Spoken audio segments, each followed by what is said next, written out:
Thank you everyone who's joining. We will go live in just a couple minutes. Waiting for a few more folks to join in. And as I posted here on the slide and in the chat, if you haven't set your interpretation yet, please make sure you click on that globe in the lower right-hand part of your screen and switch to the English or Spanish channel, whichever one you need. Keep it there for the rest of the session, and the interpreters will make sure to be switching over when they're interpreting. So thank you.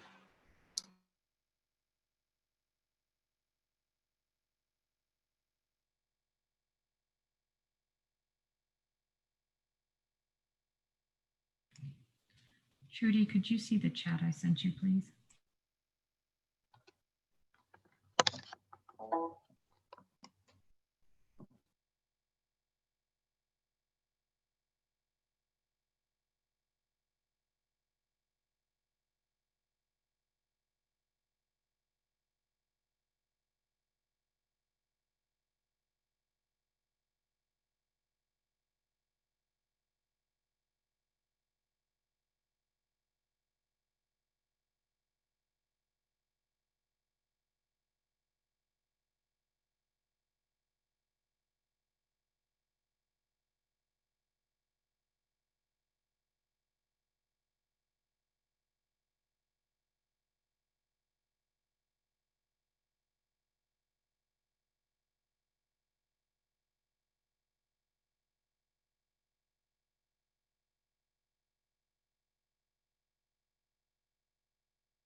Okay, welcome everybody. We appreciate you joining in to our third installment of the speaker series for the Central Grasslands Roadmap. Really excited about the program we have set up for today, two really great panels and lots of great speakers. So we're excited to get started. As a reminder, if you can check your globe on the bottom right-hand corner of Zoom, and make sure you're set to the right language channel for you. The interpreters take care of the rest, so stay on your channel. Just take a moment to do that, and that way we know that everybody has access to hearing what's going on today.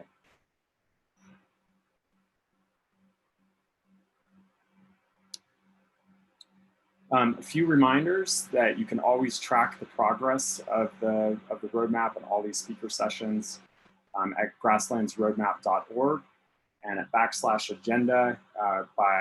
Usually by the weekend, if not the Tuesday following the events, we post all of the recordings of the speakers and summaries, written summaries of what happens. So you can always catch up there if you missed the first two. For all the delegates joining in, really important to check that out and prep for the work groups that we're really excited to get started next Tuesday on the 28th. So please check out that page on the agenda to get up to speed. There's also a great resources page that you can read a number of the articles and initiatives and things that different delegates have sent in that are going on the Grasslands right now. You can follow along, or if you're posting on social media, please use #GrasslandsRoadmap. And we are working hard to make time during these sessions to have Q&A.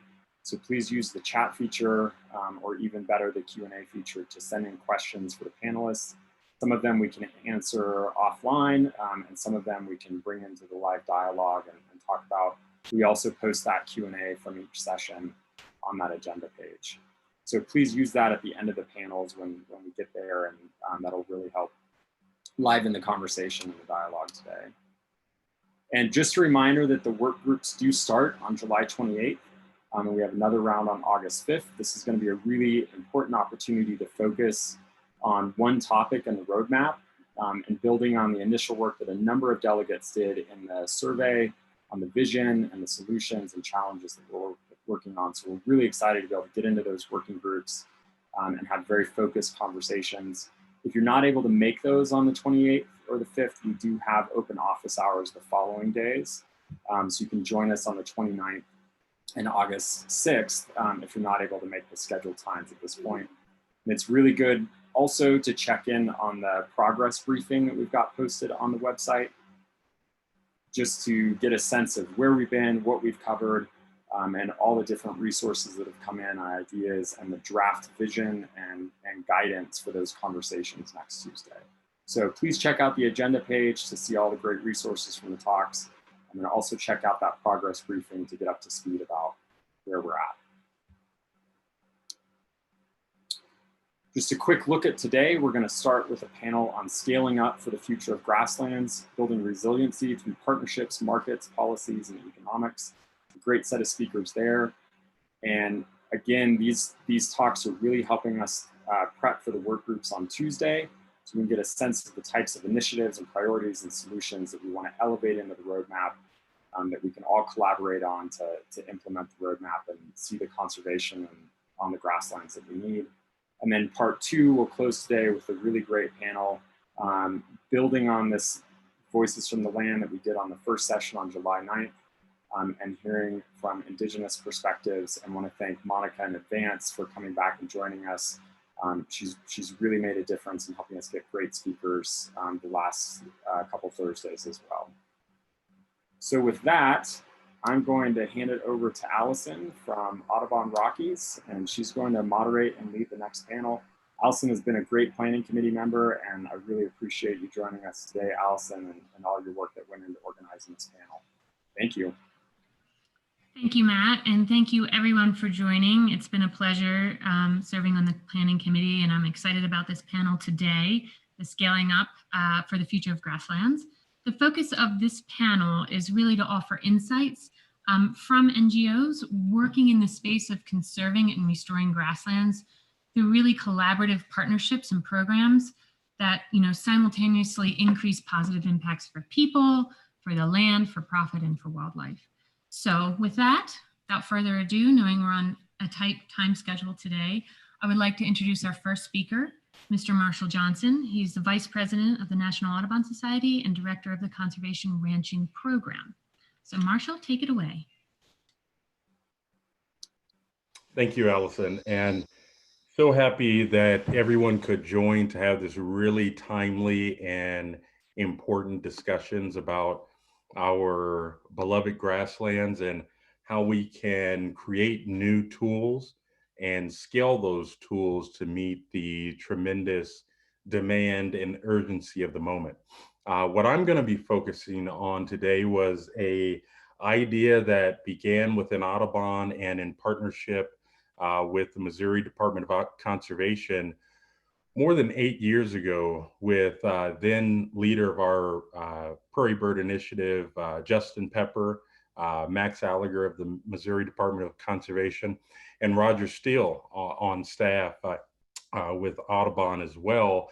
And really the idea around this, what has become known as the Audubon Conservation Ranching Initiative or certification, is building a supply chain that both serves as a means to increase management outcomes on the ground for grassland birds and other associated wildlife and ecosystem services, as well as creating a renewed or resurgent connection between those elements and consumers.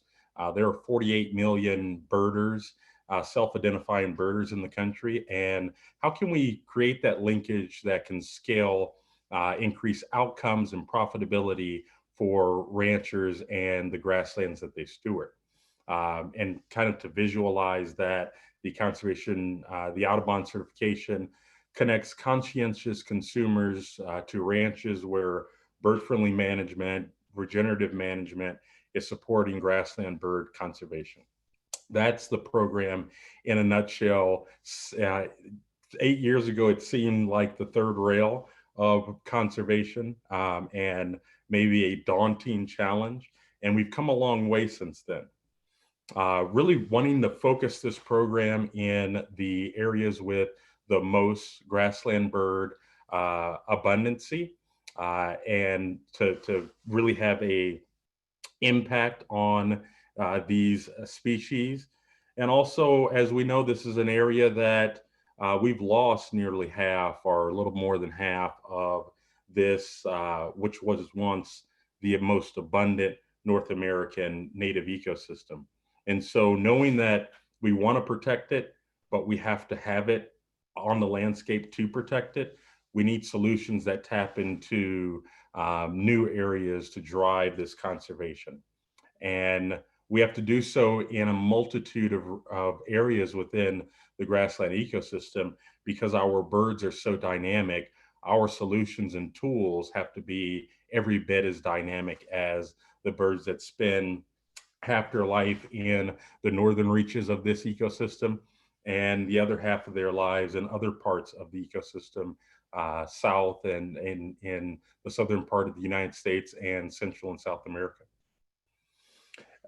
Over the last 5 years, we've scaled this program to more than 2.3 million acres under management through the enrollment of more than 93 family farms and ranches, which shows the ability to scale by using the market and the premium market, grass-fed, pasture-raised market as a driver of those outcomes.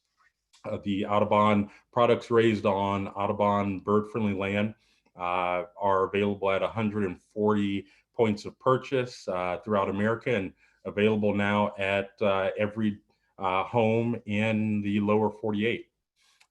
When we look at bird-friendly production, we really look at it holistically through this program.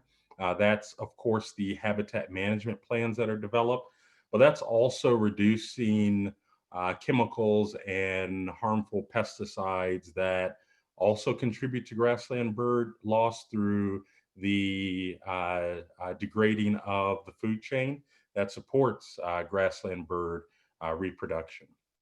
And you will see the Audubon seal here, but I want to make a special note that we've reached this point due to the great partnerships that we have, and I could have 5 or 6 slides that point to those partners, such as THUGPA, the Thunder Basin, Grasslands Prairie Ecosystem Association, Missouri Department of Conservation, Pheasants Forever, who helps to deliver this program, and so many others. And I really thank them. We lead this program, but it's with our partners such as Bird Conservancy of the Rockies and so many other partners that have helped us scale this initiative. To make a market-based certification work, at the heart of it is the benefit to the rancher. And what we've now developed around our market ecosystem is kind of a four-pronged approach to providing that incentive payment. This program boils down to, and this idea, this concept boils down to premium payments for products as premium payments for conservation activities on the ground. And we're starting to see this emerging beneficial cycle that's taken place within our market ecosystem. We look at this again as being a certification that starts with improving outcomes for birds and for the grassland ecosystem, has the credibility by being audited by a third party, and we're proving out or monitoring the results of this initiative through the bird monitoring that we do on the ground using Bird Conservancy of the Rockies IMBCR protocol or an equivalent protocol to monitor the bird outcomes. We filter that through what we call our bird friendliness index, which is showing over the time of this program being on the ground, we're starting to move the needle for birds and bird conservation on enrolled ranches when compared to non-enrolled ranches. And that's at the heart of the program. It's at the heart of what we're communicating to our members and to general consumers. And what I want to really point out here is what was always promising about market-based conservation is the efficiency of market-based conservation. This program is delivered at roughly 95 cents an acre. That includes the bird monitoring, the technical assistance, and the verification process, as well as the marketing support that we provide behind the certification. When you compare, we took a snapshot. Again, this is not to replace or better than, but when you really take a look at how we do grasslands conservation, I think the promise and the premise behind this initiative and this approach to conservation really favors well when adding, how do we add more acres under management? Comparing that to some of our traditional tools, it's a efficient way to do so. And again, at the heart of this is a premise that bird lovers, starting with Audubon members and our partner members, and will respond. So far, as we began this marketing campaign to our membership, they're responding very favorably. We have 1.7 million members at the National Audubon Society, and a broader 6.5 million members nationwide amongst the bird conservation organizations. And if we can continue to mimic this type of conversion rate, when we market this program to our members, they convert at nearly a 16% rate, which is far outpacing the national average. In a nutshell, this program has scaled probably even beyond our wildest imagination initially, and it's really speaking to the benefits of holistic management and holistic approaches to conservation, and tagging those approaches to the broader consumers and raising their awareness.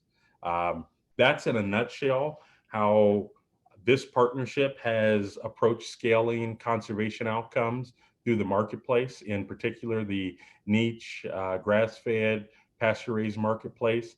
And it shows that you don't need a huge market share to create huge outcomes for birds on the ground. So with that, I'll turn it over to my colleagues. Thanks so much, Marshall. I want to remind everyone that you can place your questions in the chat box, and we will be handling those questions as we go. We'll have a little bit of time for some questions at the end as well. So keep your questions coming, please. Next up is William Burnage. He is the Deputy Director, North America Sustainable Grazing Lands for the Nature Conservancy. William? Thank you, Allison.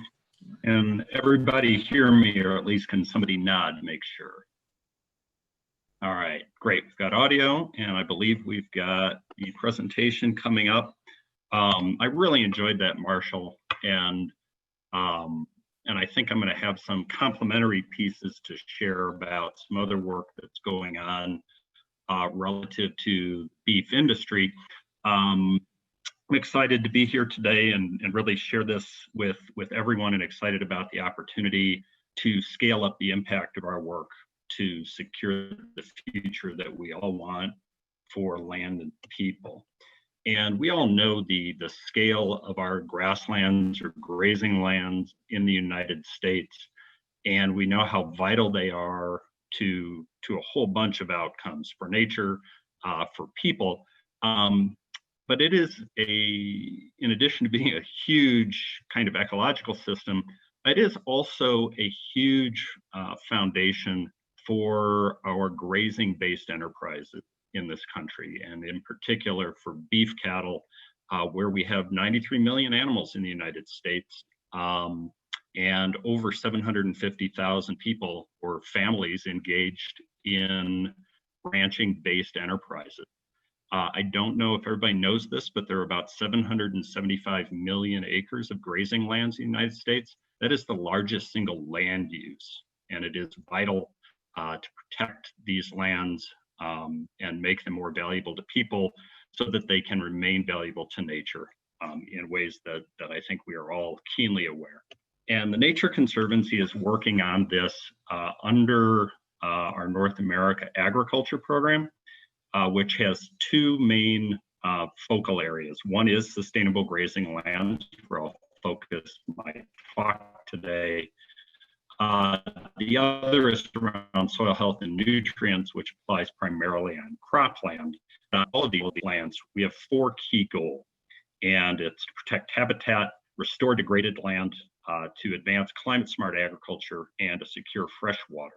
And within each of those goals, which of course are also interrelated, meaning that if you work on one, you often drive outcomes in another category or goal set, we have a core set of interrelated strategy components, and I'll focus on them a little bit more as we go through here. But we've got to better tap into and leverage the beef supply chain if we want to succeed. It is the dominant land use, and it's the people who are raising livestock who are the stewards of our land, and who we need to rely on for the future. Along with that, we do need science, policy, and business model innovation and advancement. And of course, we need to identify, prove out, and increase the use of good management practices. We've come so far in regard to that over the last decades, but we need to go farther.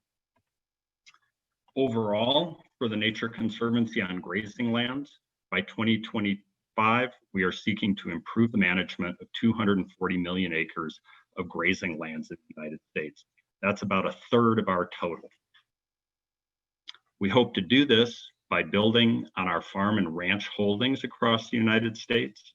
In addition to the many conservation easements and relationships with farmers and ranchers that we have, we own about 378 properties, and of that, about 480,000 acres is grazing land that we actively manage to advance outcomes for nature, but also to produce food and benefit our ranching partners.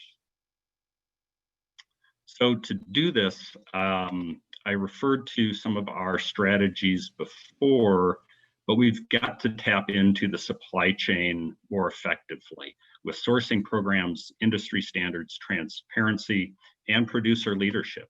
We need to collaborate better as civil society with research, demonstration, piloting, making the case for sustainability, for improved outcomes for people and nature, and of course, innovation. We've got to be a laboratory.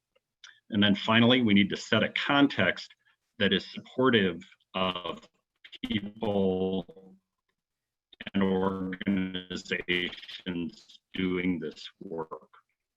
We do need to increase federal funding. We also need to use technical assistance in a variety of ways, and we need to enhance our public lands policy to enable producers to adopt and apply innovative and effective practices. More specifically, the Nature Conservancy is involved in a partnership to support each strategies. First, the U.S. Roundtable for Sustainable Beef. This is an initiative that I hope I can raise awareness for in the rest of my presentation today. I'll focus on a little bit more in a few slides. In addition to the U.S. Roundtable for Sustainable Beef, the Nature Conservancy is also working directly with individual retail companies, packers and processors, and producers to identify the practices, the programs that we need, and to help get them on the ground in an effective way. Finally, again, federal agencies, academic and other NGO partners, indigenous people and organizations, as well as state, local, and regional partners, both alliances and government agencies, are vital to this work. As I mentioned, I want to talk a little bit more now about the U.S. Roundtable for Sustainable Beef. This organization is working really hard, and TNC is a founding member, so I can vouch for that, to advance, support, communicate continuous improvement of sustainability across the entire U.S. beef value chain. That's from ranches to feeding operations to packers and processors and retailers and on to consumers. And our goal in doing that is to make the U.S. beef value chain the trusted global leader in environmentally sound, socially responsible, and economically viable beef. Here's a snapshot of the members. There are about 120 members of the U.S. Roundtable for Sustainable Beef, again, representing all of those sectors.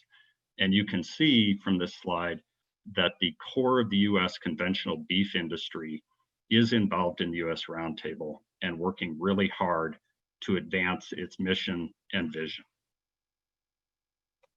So here's a little bit of the history. The organization has been around since about 2015 when it was founded with 94 members.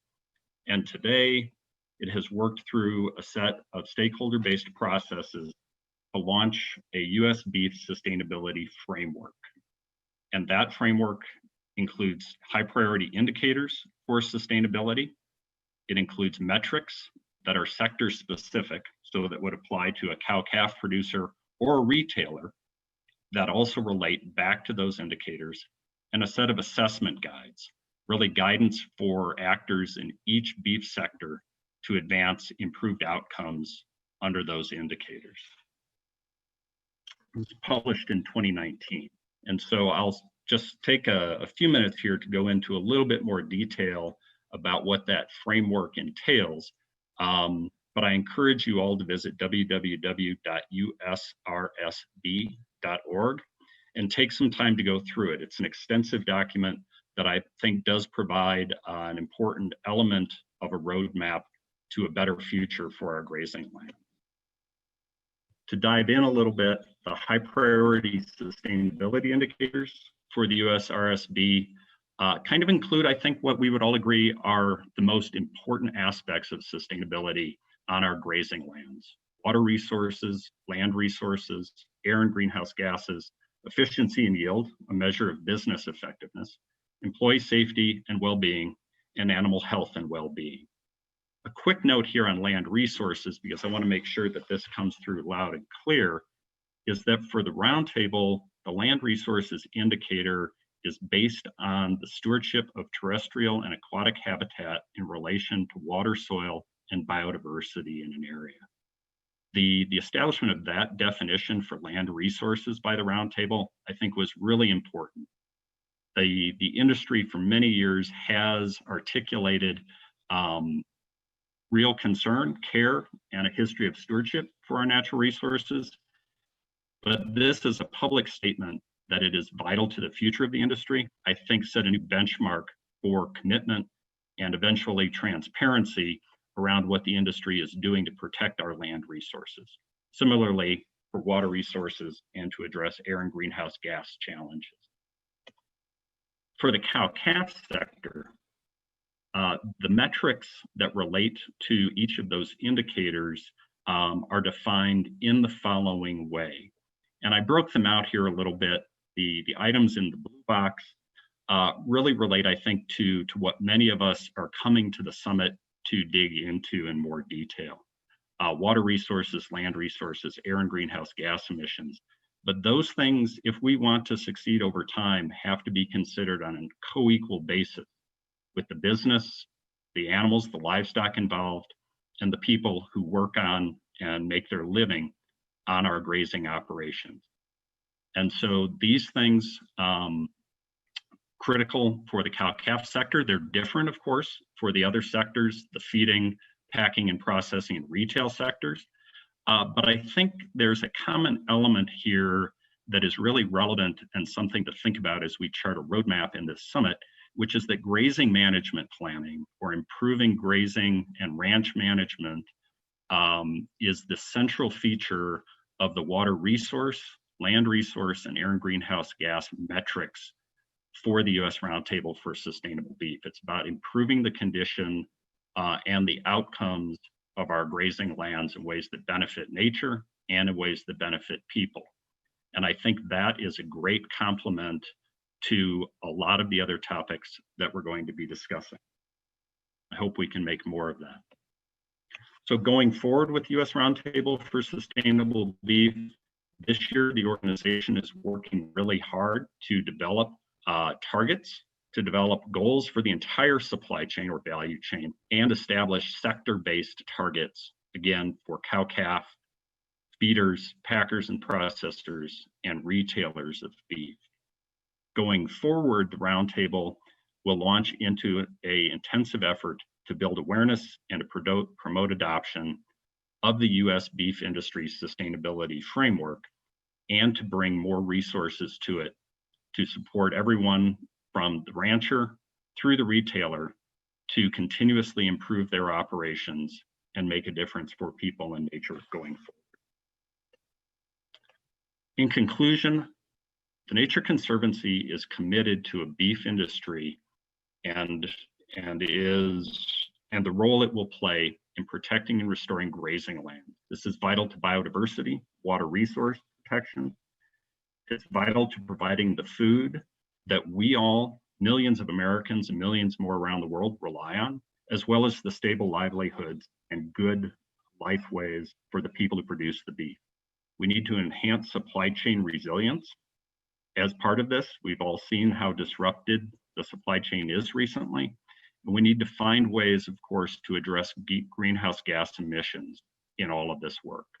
Clearly, the pathway to success here is with collaboration, and it's got to start by empowering ranchers and farmers, who are the stewards of our lands and waters, to put it on the ground in the first place. Really appreciate everyone's time and attention, and we will hold questions and discussion until the end of this session. But I really look forward to hearing feedback from everyone and exploring how we can better integrate this work with U.S. Roundtable for Sustainable Beef and other initiatives into a grander roadmap for our central grasslands. Thank you. Thank you so much, William. That was great. Up next is Adrian Vega Lopez. He has a master's in science and is a subdirector of Flora and Soil Studies under the Secretary of Agriculture and Rural Development of Mexico. Adrian?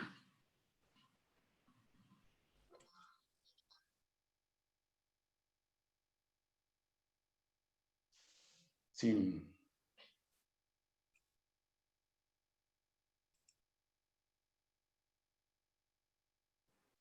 Sounds good. Hola, buenas tardes. Quiero agradecer al comité organizador de la Cumbre de la Hoja de Ruta de los Pastizales Centrales 2020 por la distinción de haberme invitado a participar como ponente en este trascendente evento. A continuación voy a presentar algunas ideas e iniciativas que se están llevando a cabo en México para transitar hacia una ganadería sustentable y, por lo tanto, a la conservación de pastizales y de otros ecosistemas usados en la actividad ganadera. Son actividades que estamos emprendiendo desde hace algunos años. Ha sido una tarea difícil, pero vamos paso a paso. México es un país ganadero. El 56% de su superficie en 1.2 millones de ranchos ganaderos se dedican a la cría de ganado en condiciones de pastoreo. Se cuenta con un inventario de 32.4 millones de cabezas de ganado bovino. En 2019, México ocupó el 11º lugar a nivel mundial en la producción agropecuaria y en 2018 el 6º lugar en la producción de carne de bovino. Sin embargo, es necesario considerar el impacto ambiental de la ganadería convencional. Por todos nosotros es conocido. En México, esta actividad contribuye con el 10% del total de emisiones de gases de efecto de invernadero. Junto con la agricultura, el crecimiento urbano y el industrial ha ocasionado la pérdida del 47% de los pastizales nativos, la fragmentación del hábitat, y ha sido la causa de la desaparición de especies que ha mermado la población de cada todos. La deforestación, sobrepastoreo y el mal manejo de los potreros ha ocasionado el 61% de los suelos de México. Perdón.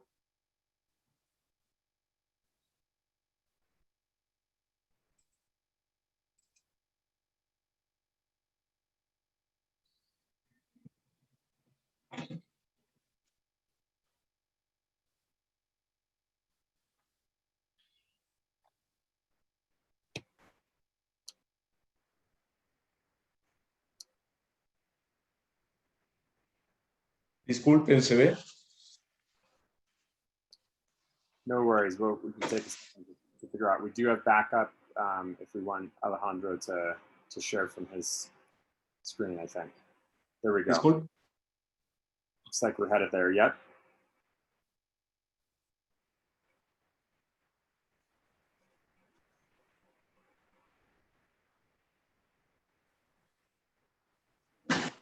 Thank you so much. Una disculpa.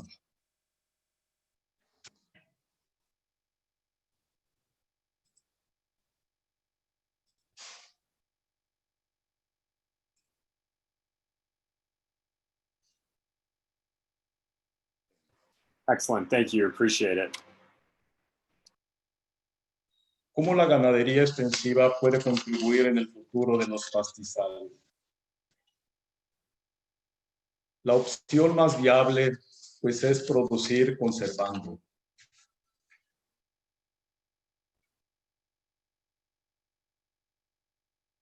El desafío más grande que incrementa la humanidad es incrementar la producción de alimentos de manera sustentable ante escenarios inciertos de cambio climático y de tipo económico. Los recursos disponibles para este fin cada día son más escasos, por lo que la organización, coordinación y cooperación entre dependencias gubernamentales, productores organizados, iniciativa privada, las organizaciones no gubernamentales, las instituciones de investigación y enseñanza han sido la clave para contribuir en el avance de la seguridad alimentaria y la conservación del patrimonio natural de México. Un ejemplo de esto son los aliados que se tienen en el proyecto Biopasos trabajando en el estado de Chiapas. Un ejemplo de organización, coordinación y cooperación es la Mesa Redonda de la Ganadería Sustentable en México. Su objeto social y misión es contribuir a la sustentabilidad de toda la cadena de valor pecuaria de México, considerando aspectos sociales, ambientales y económicos, a través de la cooperación de los mismos actores que participan. Actualmente está en proceso su constitución legal y su integración en la Mesa Global de Ganadería Sustentable. Es necesario contar con instrumentos de política pública que permitan llevar a cabo la producción de alimentos de origen animal de una manera conjunta con la conservación y aprovechamiento sustentable de los pastizales, contribuir en la lucha contra el cambio climático y a mejorar el marco institucional y político. Por lo anterior, se está elaborando el documento de acciones de mitigación nacionalmente apropiadas, NAMA, para la ganadería sustentable en condiciones de pastoreo, para la búsqueda de su financiamiento. Esta NAMA busca avanzar hacia una ganadería baja en carbono, mejorar la competitividad y productividad del sector ganadero. Asimismo, a la adaptación a cambio climático, incrementar la captura de carbono y su almacenamiento en los suelos, la conservación y aprovechamiento sustentable de la biodiversidad. Esto mediante la implementación de prácticas sustentables de producción, en donde el manejo de la tierra y del ganado es bajo esquemas naturales, con una visión holística. Pues esto se hace pues para reducir los conflictos entre sectores, aumentar las sinergias y las complementariedades de ellas, entre estas actividades económicas y la conservación de la flora y fauna. Es necesario contar con herramientas para la planeación y la toma de decisiones, como es el caso del Atlas Nacional de Vulnerabilidad al Cambio Climático que está llevando a cabo el Instituto Nacional de Ecología y Cambio Climático en México. Actualmente se está construyendo el Inventario Nacional de la Biodiversidad de las Tierras de Uso Ganadero y se están buscando apoyos para llevar a cabo el diagnóstico nacional de la condición actual de los agostaderos y su tendencia. En esta diapositiva se presenta la información que es posible obtener en los mapas de vulnerabilidad de la ganadería extensiva al cambio climático, en especial al estrés hídrico y a las inundaciones, donde se aporta información referente a la exposición, a la sensibilidad de los ecosistemas y de los sistemas de producción pecuaria y la capacidad adaptativa que se tienen a nivel municipal. La investigación, transferencia e innovación tecnológica a los productores se está llevando a cabo a través de proyectos integrales de ganadería sustentable en donde participan todos los actores de la cadena de producción. Presenté en diapositivas anteriores. Todas estas actividades que se están llevando a cabo son con financiamiento internacional. Un caso de ello es el proyecto Biopasos, que es el proyecto que busca mejorar y rescatar la biodiversidad a través de paisajes ganaderos silvopastoriles. El objetivo es promover enfoques agrosilvopastoriles climáticamente inteligentes y amigables con la biodiversidad. Se está llevando a cabo en 3 entidades federativas. Son entidades que son consideradas dentro del proyecto REDMAS, de reducción de emisiones por deforestación y degradación de la tierra. El proyecto ha permitido la capacitación de 1,232 productores e impactado en 35,000 hectáreas del trópico mexicano. También cabe hacer mención que existen y se están promoviendo en su etapa inicial otros proyectos, como el proyecto Conecta, que está a cargo del Instituto Nacional de Ecología de Cambio Climático y donde estamos participando de ellos de manera coordinada. Este proyecto busca mejorar la salud de las cuencas junto con la producción ganadera y agroforestal. También se están llevando a cabo en el estado de Tabasco, también de las zonas tropicales, el proyecto de ganadería sustentable en el marco de la estrategia REDMAS Tabasco. Otras acciones que pueden contribuir al desarrollo de la ganadería sustentable y por lo tanto a la conservación de los pastizales y de otros ecosistemas es el diseño de esquemas de financiamiento mixto atractivo a los productores, el desarrollo de mercados alternativos para la producción sustentable, la diversificación productiva de la ganadería extensiva y el pago de servicios ambientales a los ganaderos. Los servicios ecosistémicos que se están produciendo en sus tierras y que no han sido hasta el momento valorados. Estos factores que acabo de mencionar van a permitir consolidar los esfuerzos, ya que no es posible conservar lo que no es valorado. Muchas gracias por su atención. Gracias.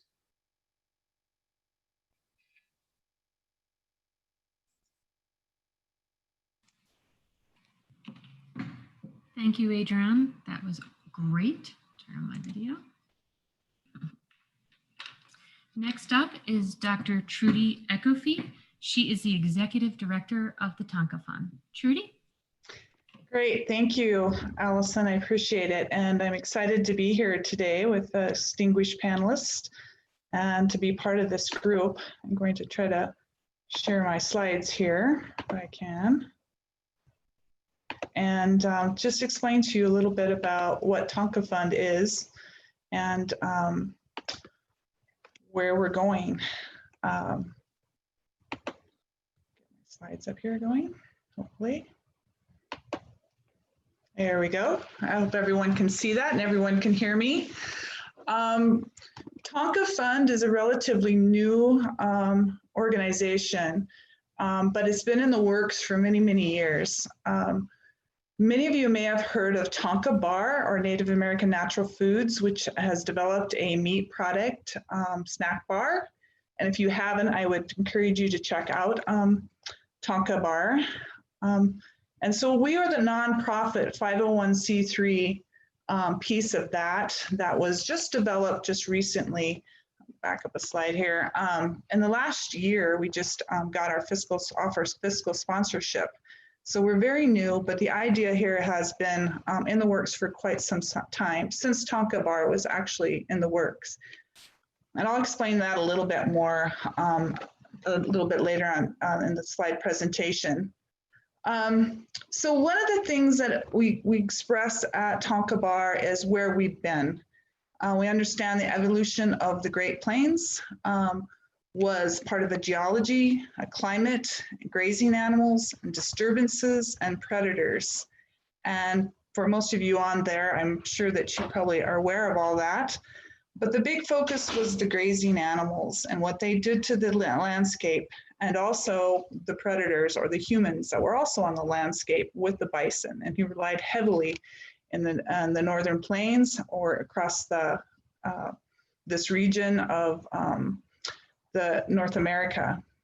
And so we had a lot of moving, grazing, wallowing buffalo over 200 years ago, 150 to 200 years ago. This was what we were looking at on the landscape. And native people of this region, of the Great Plains particularly, but all across North America, relied heavily upon the resources of these animals. And so many of you may know all about the loss of these animals as well. Within a matter of a few decades, to control the native populations, 30 to 60 million bison or buffalo were gone. I'll use buffalo and bison interchangeably, but meaning the same thing.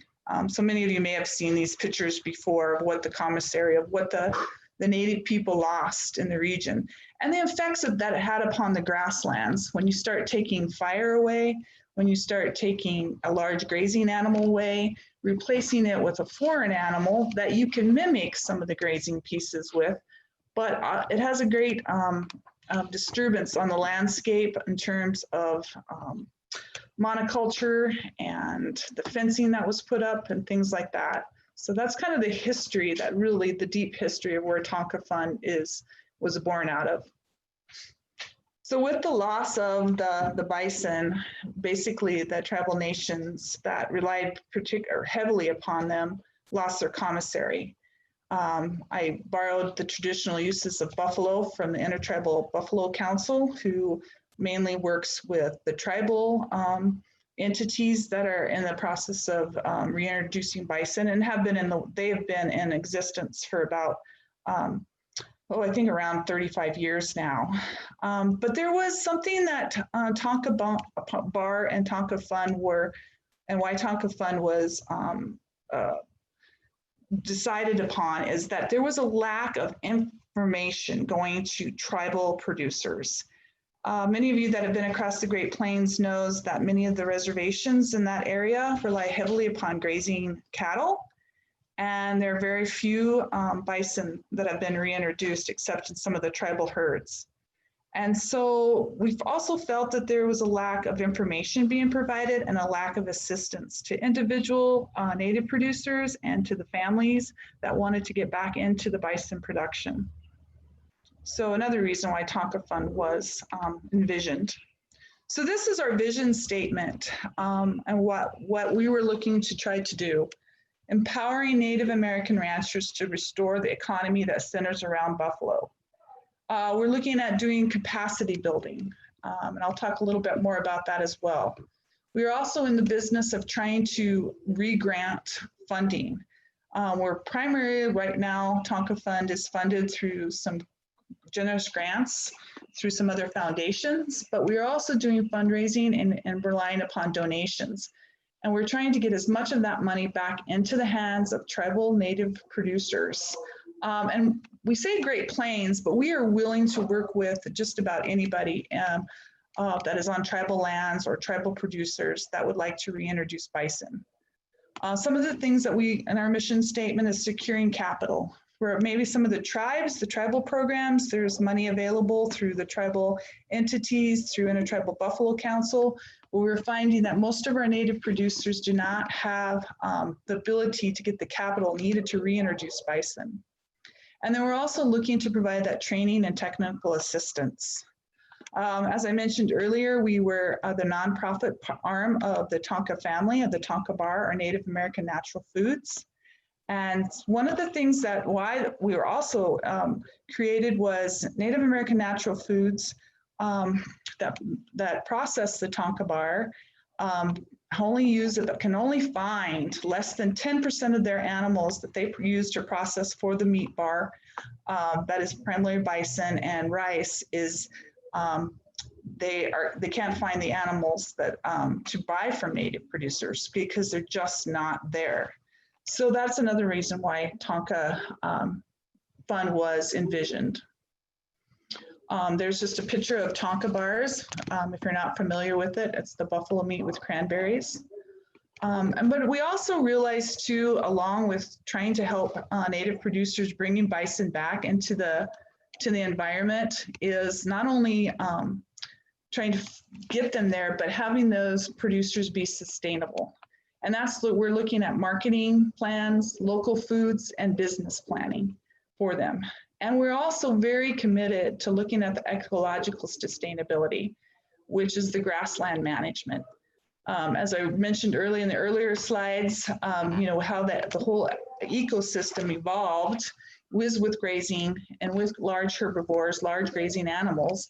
And that is a lot of places missing, and how they moved around and how they were adapted to the grassland environment. We also are looking at somewhat at the cultural and spiritual pieces as well. We are looking at working with some of the elders from the different tribes to capture some of the information that is rapidly being lost. Some of the things, particularly in the ecological areas of how tribes 150 to 200 years ago actually were great land managers. They moved, their commissary moved, and we're trying to look at some funding for getting some of those stories told. With all of that, we're hoping the physical well-being of the land and the animals could be sustainable.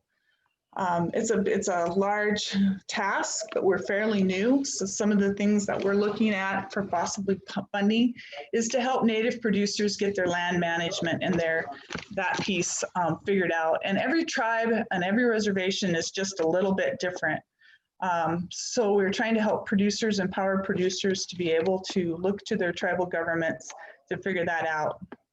One of the bigger things that's a little bit more easier is, you know, fundraising for infrastructure pieces like fencing and equipment, and doing some sharing of some of the equipment that's needed to move animals around and to manage animals. One of the things we're looking to is getting back on the buffalo, getting buffalo back on the land and working with national parks and things like that. Technical advice and research is also a piece of what we're looking to do, which would also increase the grazing piece. And also to see what's going on. Please, sorry. Technical advice and research and business planning. Also, we're looking at the investments and fundraising part of that. And we're looking at some of the larger companies. Tonka Bar is actually working with production pieces of the Nyman farms to also collaborate with, and some of the grass-fed beef that they look at. So there's a lot of different pieces that we're trying to put together. Like I said, we're fairly new. We're only a little over a year old, but we're excited to collaborate with some of the other pieces, other foundations, other organizations to make some of these things happen. And with that, I'll just leave you with my email information, and any questions, please feel free to let me know. Thank you. Thank you so much, Trudy. I must be hungry because my stomach started growling when I saw the picture of the Tonka bar. I need to get one of those. Next up, we have Miss Martha Kaufman. She is the Managing Director of the Northern Great Plains Program for the World Wildlife Fund. Martha?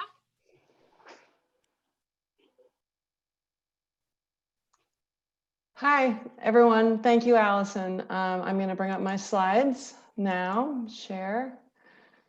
Here we go.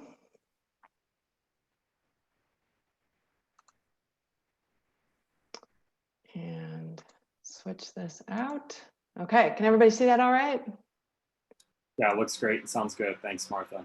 Okay, thanks. Thank you so much for the opportunity to be part of this panel and all these really exciting examples of ways that people are working at scale. I wanted to talk to you today about some collaborations for impact at the scale of nature. WWF is a global organization that's committed to a future in which people live in harmony with nature. We're active in 100 countries around the world. And here in North America, we've been committed to the conservation of the Northern Great Plains for almost 2 decades. Our Northern Great Plains program works across 5 states and 2 provinces. And our vision is a future in which thriving prairies and abundant wildlife contribute to the cultural and economic sustainability of the people who live here. Our goals are to sustain intact grasslands and enhance biodiversity, and to restore 2 flagship species, the bison and the black-footed ferret. We do this by partnering with local communities and driving for incentives in markets and policy that result in a better future. I've been in this role for a little over a decade, and I've got to say I'm particularly optimistic at this time and excited about the future. We're seeing new recognition of the importance of grasslands as working lands and important to mitigating climate change, supporting livelihoods and culture of rural and indigenous people, and saving declining species. We're seeing a new level of interest from companies, from government, from foundations who want to invest in the future of grasslands.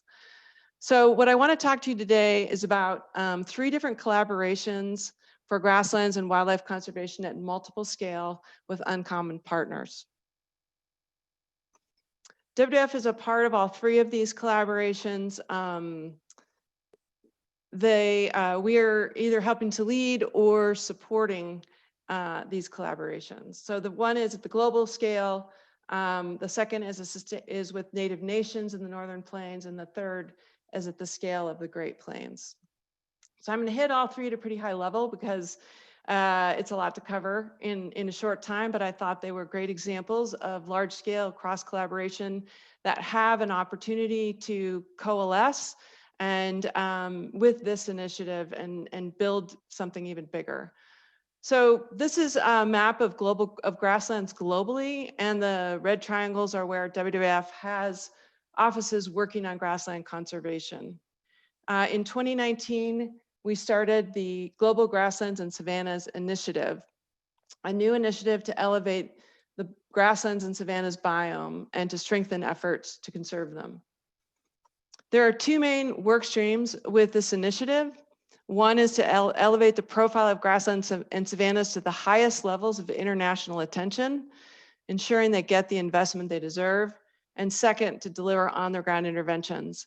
I want to focus just on the first one because I think everyone's aware, and we've talked about the fact that grasslands haven't been elevated in the global conservation agenda. And given that this is 2020 and targets are being set and resources will be devoted for the coming decade of conservation, it's our goal to bring people together and launch a global coalition with strategic partners to develop consensus, set objectives, convene influencers, advocate globally, and share information and best management practices.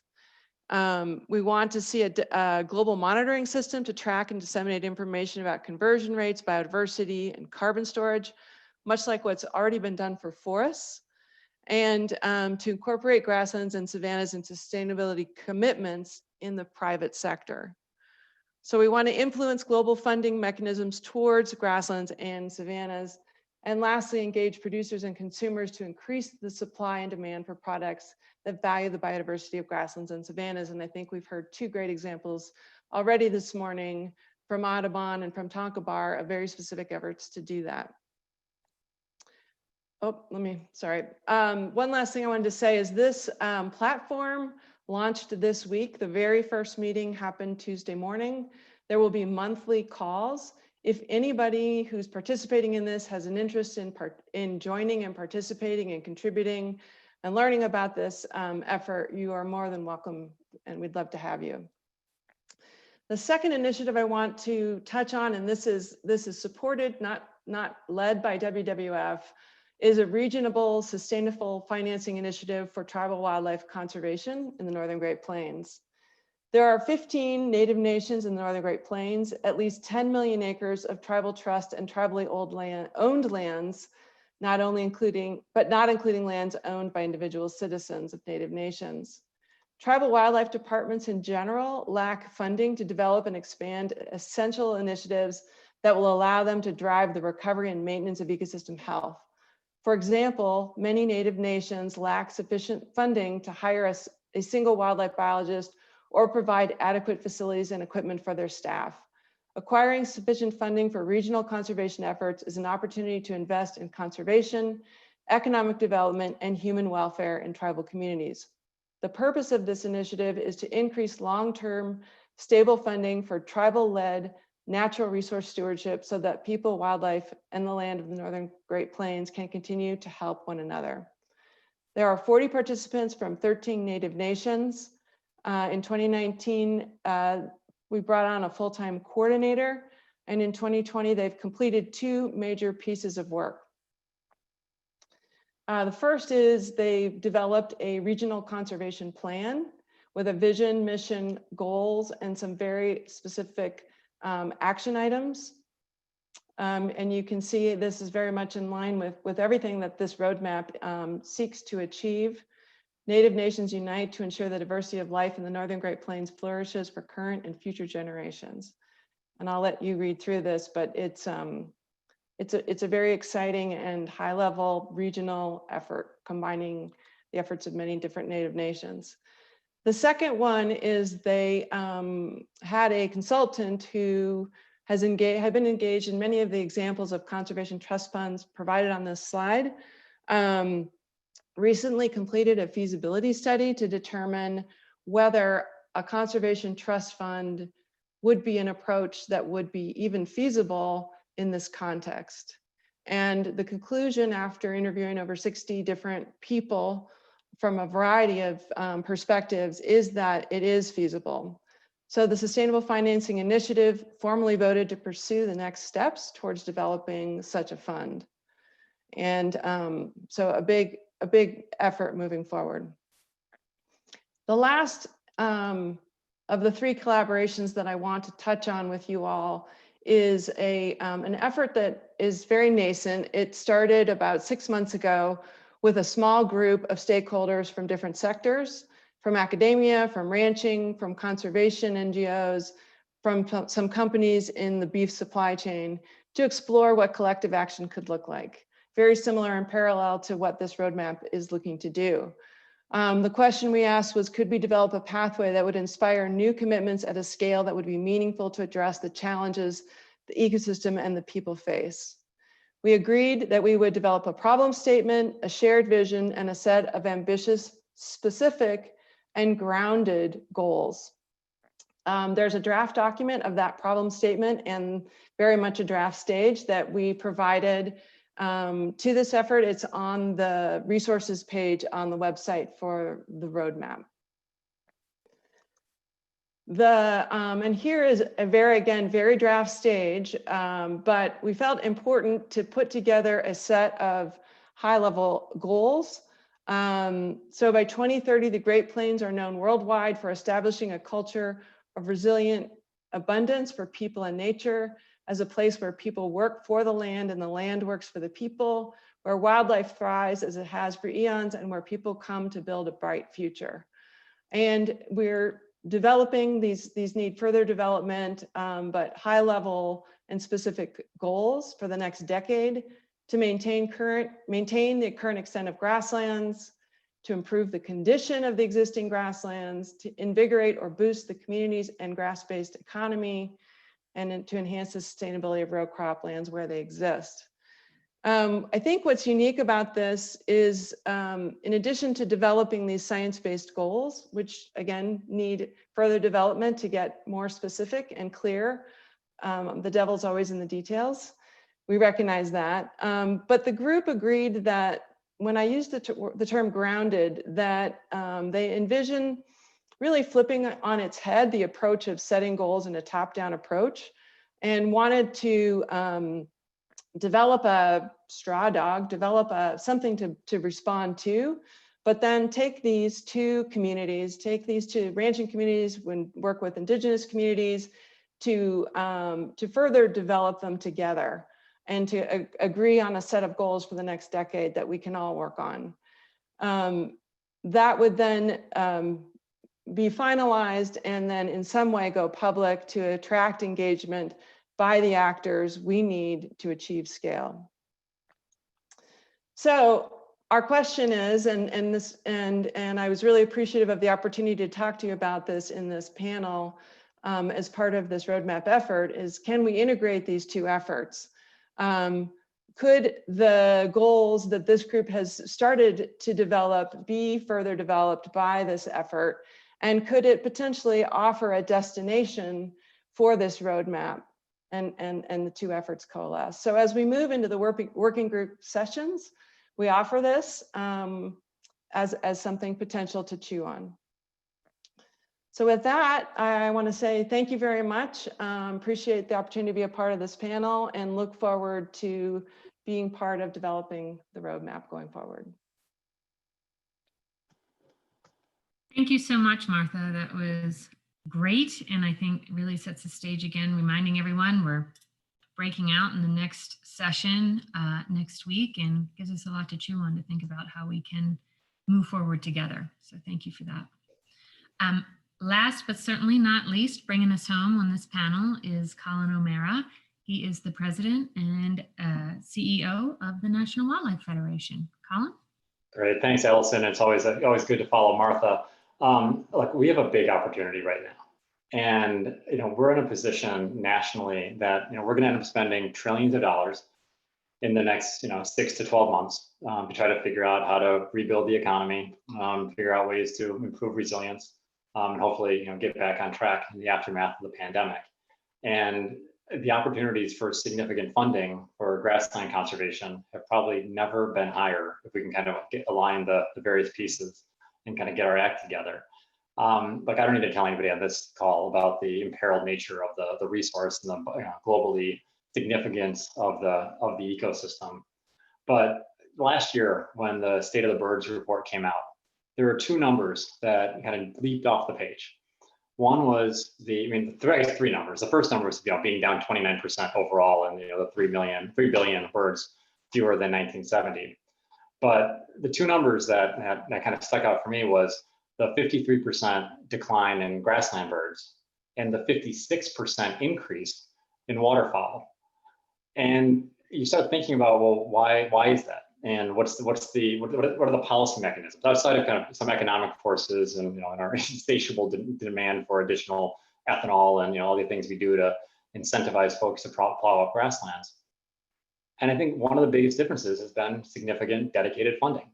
Going back to the duck stamp, going back to the creation of NACA 30 years ago, wetland conservation in this country has had multiple programs of dedicated funding year after year that groups like mine and Ducks Unlimited and so many of you can leverage, and the Nature Conservancy and so many others can leverage to do amazing conservation work for wetlands. And it's not nearly enough. And we've lost 30 years of having a lack of Clean Water Act protections given court cases and the insanity of the fights over the Clean Water Rule.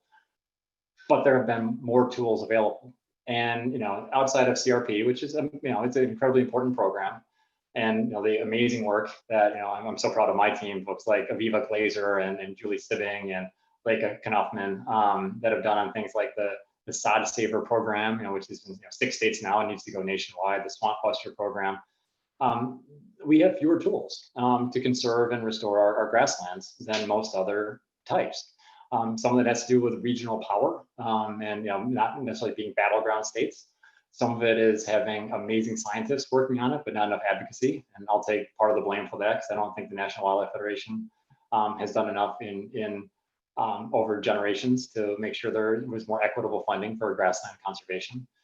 But frankly, we're at a point now where, given the rates of loss that we've seen, given the importance of the ecosystem, and given the increased awareness of the importance, not just for habitat, and I can talk about bobolinks and kind of in western and western meadowlarks until I'm blue in the face.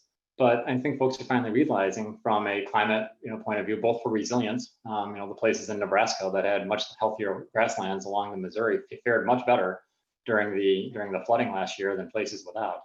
From the carbon sequestration value, which are absolutely astronomical, and then just from the economic kind of lens of keeping working lands working and keeping ranching economical in this country, that there's more and more chance for intersectional partnerships than ever before.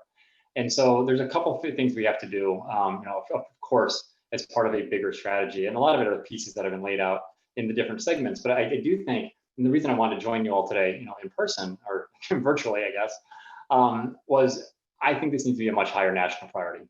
Folks running grassland programs and conservation organizations are doing amazing things. I mean, I think about the leadership the Marshall's providing. I mean, it's absolutely spectacular. And you think about the work that TNC has been doing for years, the work that WWF's been doing, the private sector kind of intersections are fantastic. But if you ask the average conservation group where grasslands rank, it doesn't usually wind up in the top couple priorities. Maybe that's because it hasn't been wedged enough into the climate conversation. Maybe that's as folks have moved towards emission reduction, it's it seems more of a natural solution as opposed to the clean energy solutions. But we need to make this a national priority, and we need to break through. And we need to make sure that more folks than just all of us on this webinar, or folks that get together and the great conferences that we help put on with many of you are aware of this. And now is the time, right? Because there's a moment right now where folks are willing to think about things a little differently. We're likely going to have some changes in governance, God willing, in some of the halls of power in Washington. And it's in that change, right, that creates significant opportunity. And so I just wanted to lay out a couple places where I'd love to work together. I know some of you are allowed to do kind of advocacy work, some of you maybe aren't as much. But I think there's a role for everybody, because frankly, elevating the profile of the needs and the solutions for grasslands, whether those are market-based solutions or investment solutions or even some regulatory ones, they just need to have a higher profile, and they need to have much more visibility by elected officials and government officials across the country. And so, I mean, you can't talk about grassland policy without starting with the Farm Bill. And of course, we made some pretty good strides last round. We're still dealing with the insanity of this administration's kind of war on CRP and inability to implement that program. And I think they're trying to reduce the baseline, and we're trying to wage that fight right now, trying to get the program back on track. But making sure the environmental EQIP programs are kind of going out quickly and well designed and better designed. And then I talked about sod saver and swamp buster and some of the incentives, or at least disincentives, that we can get into place. We've talked a little bit about the Recovering America's Wildlife Act. This is one of my personal kind of priorities. Right now, one of the best ways to restore our grasslands is to make sure that state wildlife agencies have enough resources to implement their state wildlife action plans. And you're thinking about a state like North Dakota, where Terry, the state director, has a great state wildlife action plan. They get a couple $100,000 a year to try to implement it. It's a fraction of what they need. And he would like nothing more to do a lot more bird grassland conservation to both bring back the species, but also avoid the potential listings. I mean, the number of listings in the Dakotas alone, if we don't get ahead of, if we don't kind of restore habitat and get ahead of some of the declines, could just be massive and cause all kinds of battles in the years ahead, which we could really avoid by investing a little further upstream. And that's what the Recovering America's Wildlife Act does. It funds the proactive, collaborative conservation of the state through the state wildlife action plans and through the territorial action plans, and proposes $97 million a year for the tribes as well. But every state would get between $11 million and $57 million a year. They also get additional incentives for having more native plants as a way to bring back kind of the full biodiversity in this country. But the idea would be to try to conserve the full diversity of wildlife. And you can't do that in any kind of meaningful way without having grassland conservation being front and center in those efforts. There's climate bills that are significant. If you haven't had a chance to read the House Select Committee on the Climate Crisis' report, the word grasslands is mentioned 50 times in the document. I actually did a keyword search to check that. On page 444, there's an entire section on grassland and forest conservation as climate solutions for both resilience and mitigation. But a lot of the ideas there are a little less baked. I mean, there's ideas pulling from some work that Deb Holland and some others have been doing, and Derek Kilmer. But for the most part, these are ideas that frankly need a little more flesh on the bones. But the fact that we have kind of an in there creates an opportunity to reach a whole nother set of legislators and folks outside of the plains to care about these issues, maybe from more of an admission point of view than a habitat point of view. But I'll take all the allies that we can get. we need to start thinking about the next Farm Bill. It's only a few years away, which is terrifying for those of us that work on it. But like I said before, making the sod saver a national program, doing more to make sure there's more resources available for grassland, not just conservation, but also restoration, and really making the economics even more favorable. And then looking ahead, I think there are some significant opportunities. And one of the ideas that we want to pitch to all of you today, that I know Viva Glazer from our team has been talking to many of you about, is this idea of actually creating a North American Grasslands Conservation Act that would look a lot like NACA in many ways. It would create a national strategy, really tying together the different pieces that are out there right now across the agencies, but not necessarily coordinated. It provide dedicated funding for conservation and restoration and management of grasslands. We could leverage that a million different ways. I mean, just working with Pheasants Forever alone, we can leverage a lot of that money. Encourage the U.S. government to do more with the trilateral, working with Canada and with Mexico, and thinking of it more systematically across. There's some great work going on at USDA and some other pockets, but it's not as coordinated as it could be across agencies. Really having more dedicated resource for education and outreach, making sure that this is a better understood resource that is treasured and cared for by more Americans. And then having the agencies work together on monitoring and mapping and some of the technical assistance. And frankly, a lot of this is going to leverage work that's been done by many of the groups on this call, but really having a national strategy. And look, I don't want to pretend like the no net loss, executive order by President George H.W. Bush was kind of the panacea for all the wetland challenges. We've obviously lost more since then, but it was a focusing mechanism. And it did allow more interagency collaboration. And we should be shooting for a net gain, right? We should be trying to increase the amount of grassland acreage in the country, and not just kind of slow the slow demise of this great resource. We have another huge opportunity. One of the reasons I look so haggard right now is I've been killing myself the last few weeks trying to run up the score on the Great American Outdoors Act, which passed yesterday, which includes $900 million of funding every year in perpetuity for the Land and Water Conservation Fund. Now, traditionally, a lot of the stateside money, and for that matter, a lot of the federal money, has gone more to the parks. But there are huge opportunities for grassland conservation. I mean, there is a piece that's gone to the Fish and Wildlife Service for easements, and frankly, thinking about how we use that money to advance some of the strategies in the Dakota Grasslands Conservation Area, thinking about other major landscapes and trying to have those be areas where both the federal side and the state side dollars are prioritized, creates all kinds of new opportunities to accelerate conservation work, which may have taken decades before to try to scrape together the individual pieces, and now all of a sudden, it might be able to get done in just a year or two. So again, big opportunities and new tools, and like I said, that's $900 million every year in perpetuity that we can leverage, a million different ways. And so, here's where I need your help.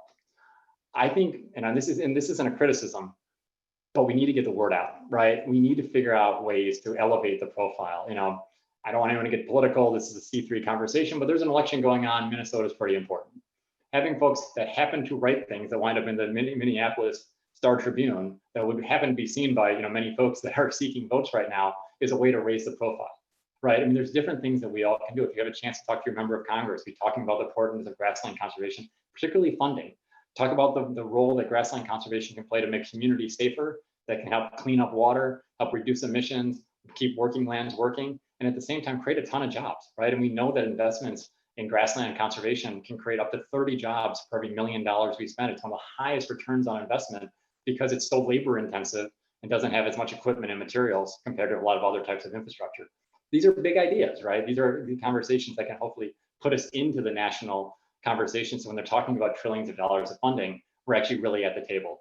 And so I would love to work with all of you. I know our team is already kind of fully integrated in this kind of bold new national grasslands policy. I do think there's a chance to make it a presidential priority, and that's not just because I'm talking to you right now from the great state of Delaware and I'm a little partial, but I think we're looking for input on some of these national legislative pieces, because I think if we can combine these amazing on-the-ground projects that you've just heard a series of that are absolutely amazing with sustained dedicated funding and federal policy support, then we're off to the races.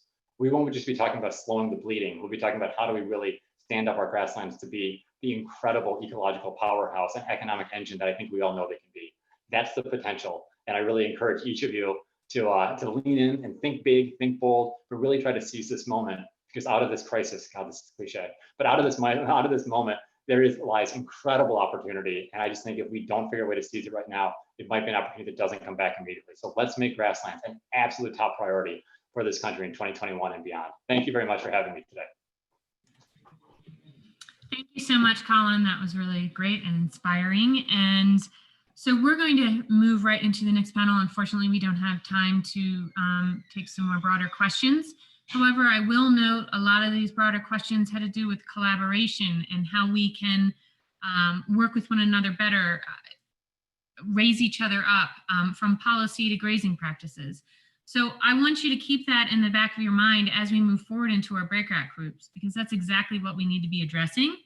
And again, I think it'd be great to have time to answer questions, but we don't. And I don't want to cut the next panelist short. So I am going to hand it off to Monica to start the next panel. And thank you again for everyone that was on the panel today and for all the participants out there. Greatly appreciated. Thank you for that, Allison. I really appreciate that. And I just want to say, you know, and following up on those words, adding in the words inclusive and equitable. I really appreciate that those words were shared. And that's what I want to bring forward today on the panel that I'm sharing is I want to bring forward that Indigenous voice. And I want to help everybody understand that there are ways to partner with tribes and tribal programs and tribal members specifically. So with that, I want to say greetings. I'm Monica Turkelson. I am an employee of the World Wildlife Fund, and I work here on the Pine Ridge Indian Reservation in southwestern South Dakota.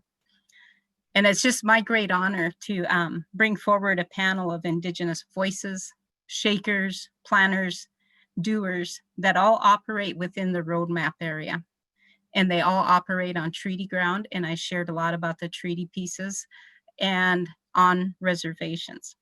I want people to know that there are tribal individuals, there are nonprofits, and there's tribal programs operating, stewarding huge pieces of grassland.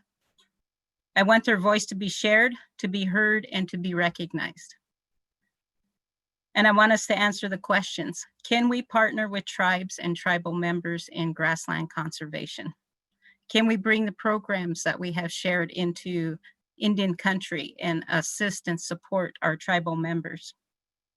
So I want to bring you 3 stories from 2 different areas of Indian country here. One is from the Yankton Sioux Ihunktawan, and that will be Miss Faith Spotted Eagle, and she's going to bring forward and reflect on Indigenous thoughts and philosophies and the work that she's doing. And it's amazing work in on the Yankton tribe reservation. And then I'm going to bring forward Emily Boyd Valandra, who works on the Rosebud Sioux tribe as a biologist, and share her story and the work that she's doing.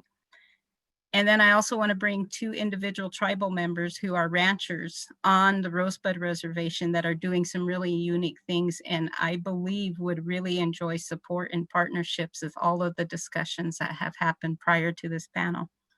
So without any further thing, I want to introduce to you our first panelist. She's Miss Faith Spotted Eagle. She's a venerated elder of the Ihunktawan Dakota Sioux tribe, or they call it. And I'm just going to run her PowerPoint and share with one little thing about her too, is that one of the things she shares is that she was born into protecting the water. Her tribe and her people were misplaced from the creation of a dam, and they were removed from the land. And so at the age of 12, since the age of 12, Faith has been fighting for water protection, and that has led her down many skirmishes, as she shares, and many journeys that she has been on. So without anything further, I'd like to share Faith Spotted Eagle with you.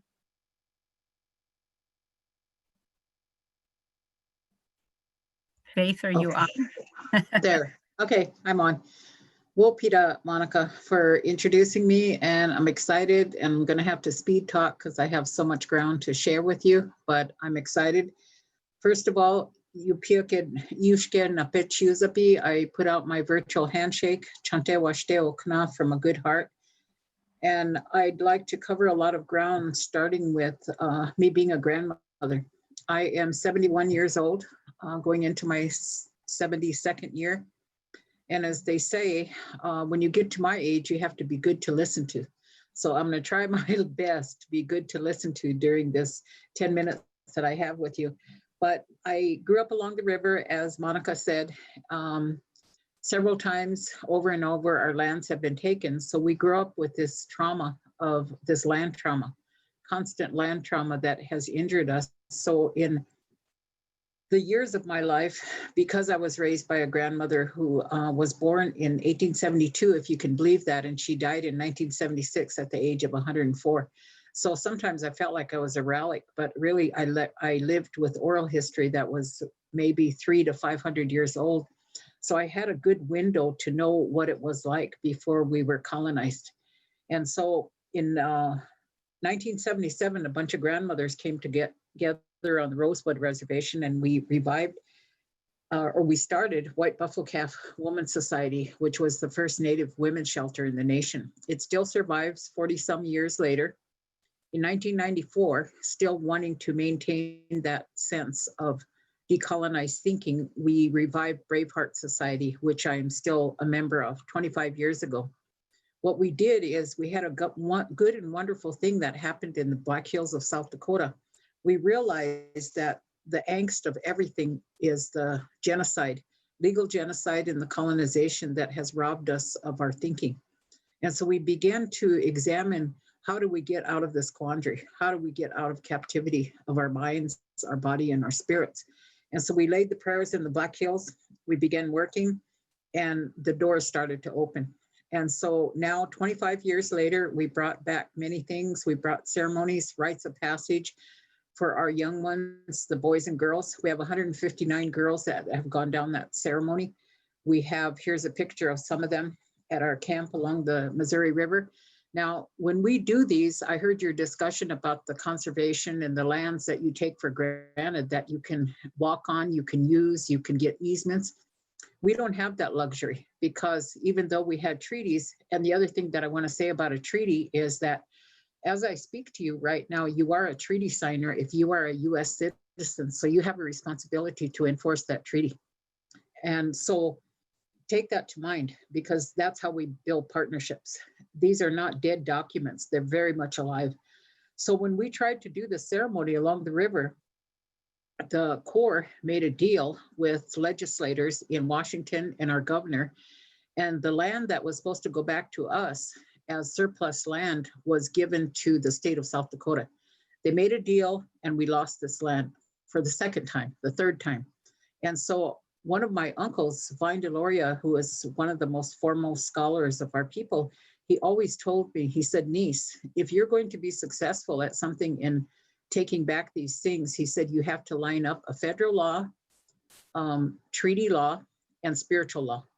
And so I found an executive order that Clinton had put forth, and it's Executive Order 13007.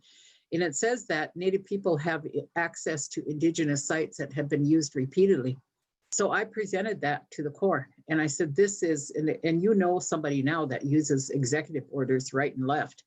And so I put forth that executive order, and it took a lot of agonizing and endless meetings and several years.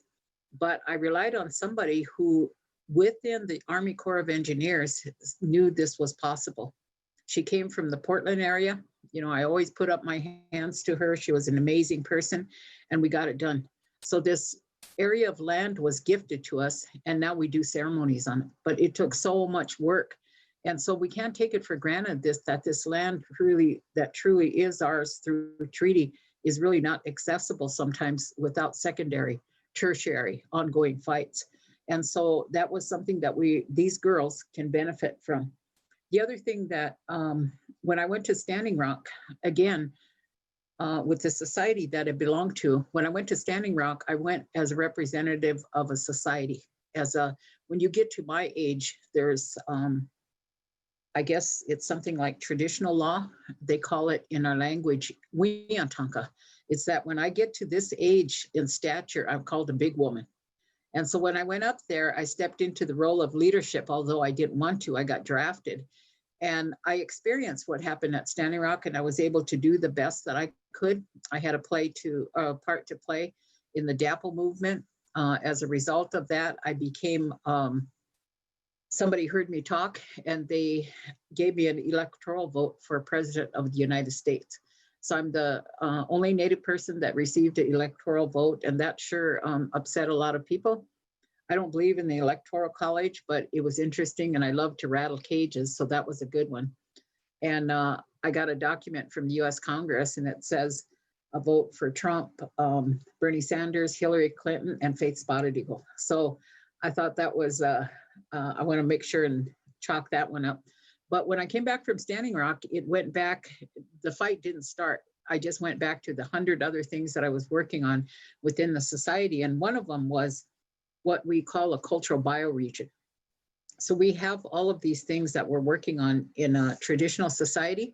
The important thing for you to conceive of when you work with Indigenous people, there are certain levels that you have to familiarize yourself as an outsider coming into an Indigenous community. So if you can imagine, this is the US government. Over here is the tribe. The tribe is a neo-colonial replication of the US government. And so this is a very political structure. And so the way that we have been able to maintain freedom is we've gone over here in the borderlands in the grassroots. So everything that we have done, we do on the grassroots level.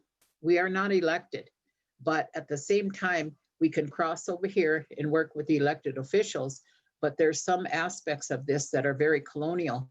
So we know that they're forced to work in that, but we maintain our traditional spiritual ways over here, and we have somewhat more of a freedom. We're not a nonprofit, although we are under a fiscal sponsor, but we still maintain our traditional status as an old-time society. And so that gives us the opportunity to be very creative because we're not a hierarchy. Our goal is to flatten the hierarchy and recreate that circle that exists in Indigenous communities, because in a circle, no one is greater than any other person in that circle. So when we came back from Standing Rock, we said, okay, let's look at this.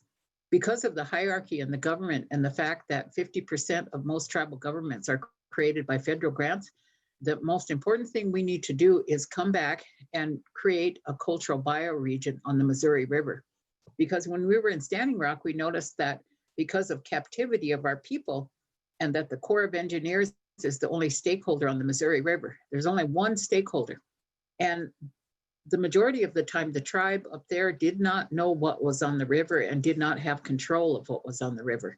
So what we did is we set a vision, a 10-year vision, which fits into Braveheart's 50-year plan. Our 50-year strategic plan goes into 2057.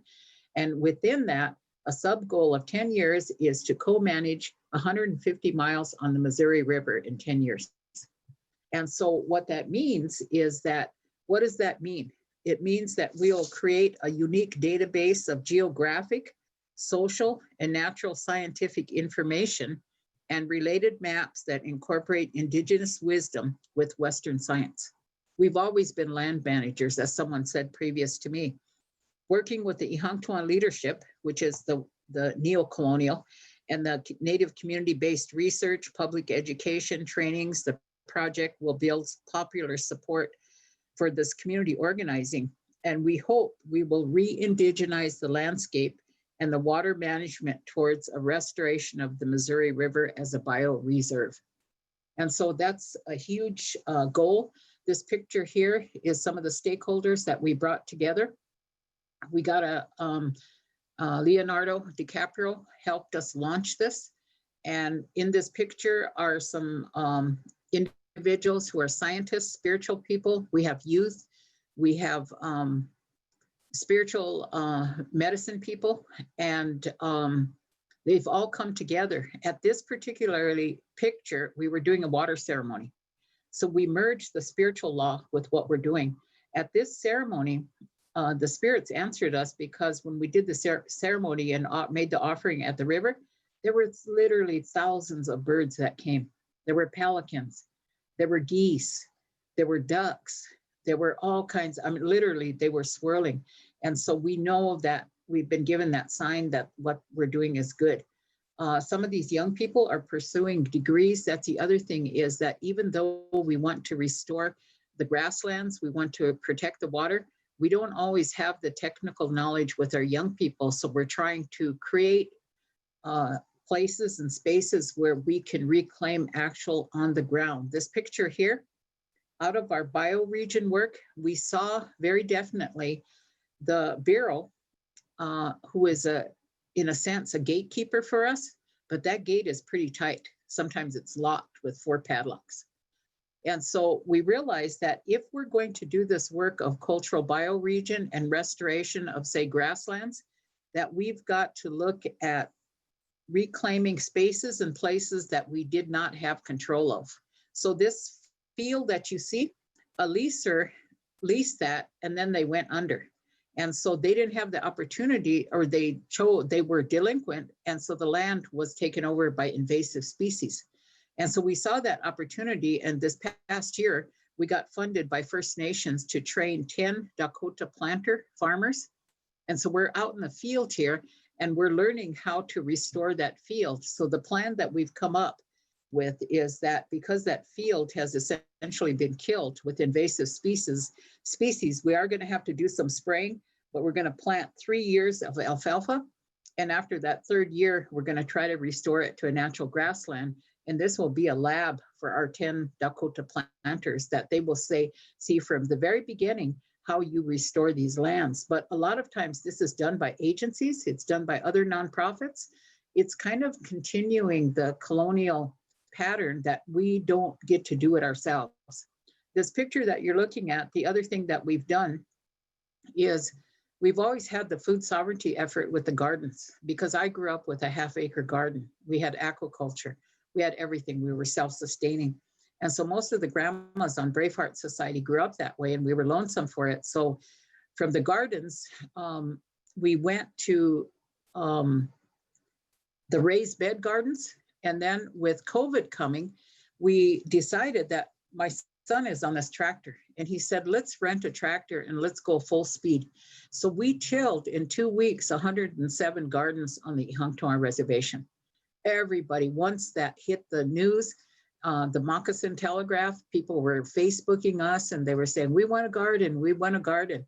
And 2 other ladies from tribal programs came in and they said, we'll provide seeds, we'll do plants.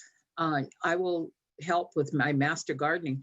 So this is one of our target populations where this revival of gardens is going to be a key. These girls here in this picture, the coming of age ceremony, we're trying to mentor them to regain a lot of the indigenous knowledge. We were scientists. We were very unique caretakers of the land, but many of our people have been injured. We have a high rate of murdered and missing Indigenous women. We have rape that is rampant. We have a governor in South Dakota that is promoting man camps, and she knows that the research shows that they prey on beautiful young girls like this. And so we have many battles to fight. We've got a lot of different shields, but ultimately we have to have control of our places and spaces. And what does this come down to? It comes down to nation building. So what we're doing, if we have a partner and you say that you come into my Indigenous land, there's a detoxifying that I have to do with you. Because if you're going to be with our partner, it has to be not in a hierarchy, it has to be in a circle. It's not what you can do for me, it's what we can do together. That's very, very important, because that's circular thought. And so it's going to eventually lessen institutional dependency. Every single project that we go through, if you could go back to that lacrosse picture, everything that we do is a battle. It's a skirmish. This picture of lacrosse, we revived it about 10 years ago because our games even were outlawed. The Mohawks were able to keep it alive and we brought it home. So it took us 7 years to get to the state premier lacrosse league in South Dakota, which was primarily non-native teams. And guess what? The 7th year we won the state championship in South Dakota. So do you know what happened? They threw us out of the league. They said we were difficult to work with. They were just scared to play us because we won. In 7 years, we captured that. And so everything has to be a battle. This picture here is before the Trump building. It was at the climate march. There was also an Indigenous Peoples March. That's Casey Camp from Oklahoma. They've been devastated by the oil fields. This is myself. My granddaughter is standing next to me. But we put up a teepee in front of Trump Tower, and we voiced our dissatisfaction there. But this was against the Keystone Pipeline. I have been fighting the Keystone Pipeline with all the grandmas, the other people, the thousands. We have a promise to protect with 350.org. 40,000 people have signed that petition due to our organizing to stop the KXL pipeline. We're going on 12 years. And so, you know, we appreciate the prayers, the crossed fingers, the support, the emails, and we're super organizers, and we've been able to hold them off. And I remember that first year, Monica, when your grandson was born 12 years ago. He is as old as the Keystone fight. He's 12 years old now. And so it's his whole lifetime as a little boy, he's been fighting the Keystone Pipeline. These girls that you're looking at, this is the new generation. These girls are showing traditional dress, but they're also professional. They're going into fields that we need severely. We need them to manage grasslands. We need to have them raise the buffalo. We do buffalo harvests as part of our COVID work. This is a picture of the girls learning the parts of the buffalo. Lisa Ironcloud is one of the mentors there with the black shirt on. We got a grant recently, and we are butchering 5 buffalo, 3 cows, 5 hogs. We're looking for freezers, and we're storing up for the winter. And we're harvesting traditional medicine. And we're hoping to help the elders with that. These are some of the younger girls, the teachers. Like I said, we have 159 of them. The other thing that we have that is part of all of this is the power of place. So when you come, I saw your many maps that talk about the Northern Plains. It's very important when you partner with people to know the history of that land, because within that land are burials, and those prayers are still protecting those burials. And when you go in there, there are teachings that are unique to the power of place. And so when people who have lived there for thousands of years and still have that DNA connection, you're going to be able to be guided to some doors that somebody who comes from Europe or Australia or other countries don't have a connection with that door. And so when you look at this riverland right here, this is along the Missouri River, that rich, rich soil. We have knowledge about the water. The water speaks to us. When we did one of those ceremonies, one of the granddaughters went down to the water and she said, Maniwakpa, I need your help. And she came back and she was crying. And I asked her, I said, Takoja, what's wrong? And she said, the river told me that it couldn't help me anymore. I had to help the river. And so what is happening is we are in a water war. Whoever controls the water is going to survive. And so that's why we've selected this cultural bioregion in this 150-mile stretch. This picture here is my grandson and my son and myself, and our opportunity to work with those 107 gardeners. So the other thing that we put in for is we've applied for more ag funds, but we also want to do it from an indigenous perspective. And we're not farmers, we're planters. There's a myth out there that says that Yahuncto people didn't know how to be farmers. The corn that we're planting, that my granddaughter was husking, that's 600-year-old seed that my grandma told me that we got from the Mandans in trade. And so that seed has such memory. The other night, and I told my son this, and he always keeps me humble, but I was weeding because there was hail coming. They said there was a hailstorm coming. So I got into my field and I was pulling the corn, and I told the corn babies, I said, you're gonna have to be strong tonight. You're gonna have to get protection because there's hail coming. And all of a sudden, when I was pulling weeds, the corn to my left started to vibrate. And I got scared and I sat up and I thought, did I hear that? And so I bent down again and I started weeding and I said, I don't know if you heard me, but we need protection from the hail tonight. And that corn vibrated again. I told my son about that. And he said, oh, it was a pretty hot day.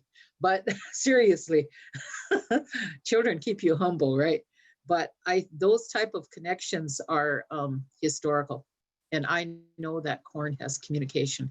So I don't know how I am for time. I think I want to cap this with saying that the funders that I work with, I try to deconstruct their thinking when they come into Braveheart Society, because they come from a different world.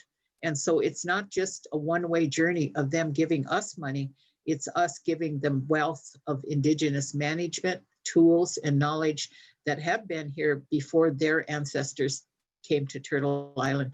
So it's not a one-way exchange.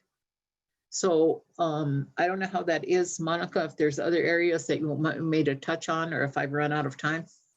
You have run out of time, but there's plenty of areas I want you to touch on, Faith, but I just want to say thank you so much for sharing what you were able to share during this time.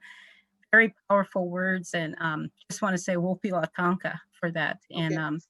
Go ahead, and I want to acknowledge Faith as a venerated elder and just thank her for that. And I'm going to stop sharing my screen and introduce our next presenter, and that's going to be Miss Emily Volandra Boyd from the Rosebud Sioux Tribe. She is a biologist there, and land and grass and all that is one of her big passions. So with that, I just want to introduce Emily and turn it over to you, Emily.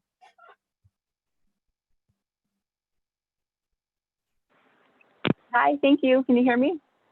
Yes. Okay. So thank you so much, everyone, for having me. I feel very honored to have been asked to present today. Just give me a second. I'm going to share a presentation with you. Let's see.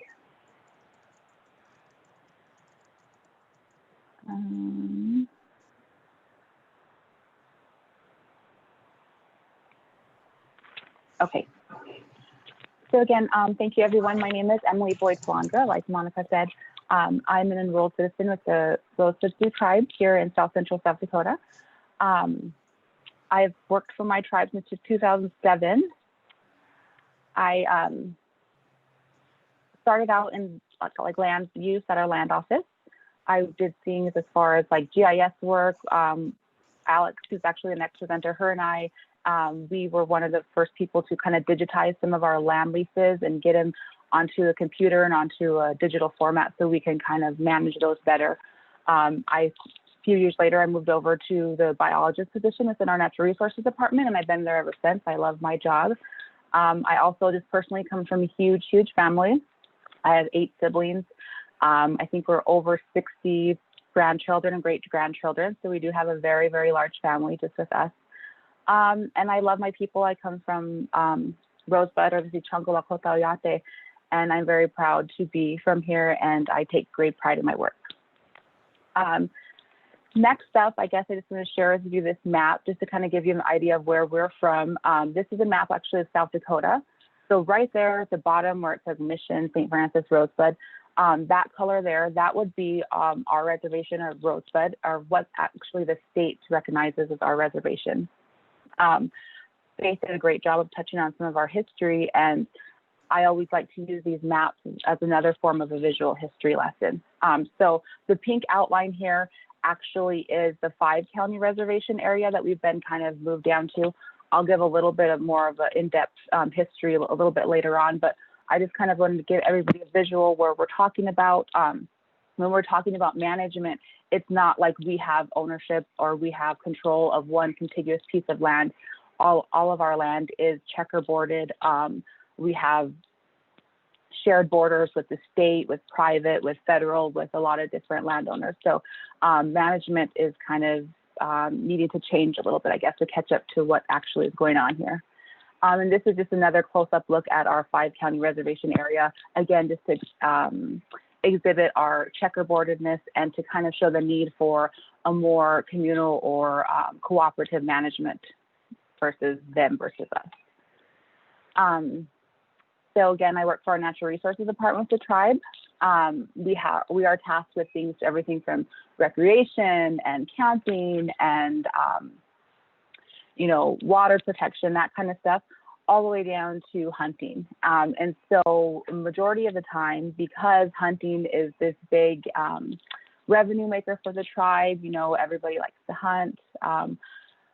it kind of runs the show in a lot of our management practices. And so what I'm trying to do right now as a biologist within our department is kind of take a step back and do a revisioning within our department so that we can make sure that conservation is at the top of our goals and our priorities. And that hunting, although it does, pays bills, it is only one tool and one key component of this bigger picture. And so again, I mentioned the need for revisioning and planning, and I've done a lot of community outreach, trying to get community input so that it really is a tribally led plan. And it really has been showing a great potential for inclusion of our traditional knowledge. I mentioned we're Lakota, and so we have a lot of oral history and knowledge. Our whole cycles of life used to be planned around this. The time, the natural cycles of things. So I guess these are some big words here, I guess, but I just kind of wanted to touch on a few things. This slide, again, is showing our buffalo pasture, our bison pasture. This is one of our older bison that we have. But things that we're talking about right now are things like ecosystem-based management. Now, I'm not going to go into really a lot of depth into this. I'm kind of assuming people are kind of on a different spectrum of their background knowledge of these things. But basically, I just want to touch on the idea of coming from an indigenous culture. We were always told, that our elders prophesied basically that we would need to come together and live in two worlds. And so I always, take great pride in my work and that I can be part of this bridge where we're bridging our oral and our traditional and our ecological Lakota knowledge with this more Western science and finding ways to work together. I really feel like that's how we're going to move forward in a better way. And so again, this is including our Lakota lifeways. And also, this last point here is this, you need to know the what in order to get to the how. So I always say, what are we protecting? Just because you look out in the field and it's green, does that necessarily mean it's grass?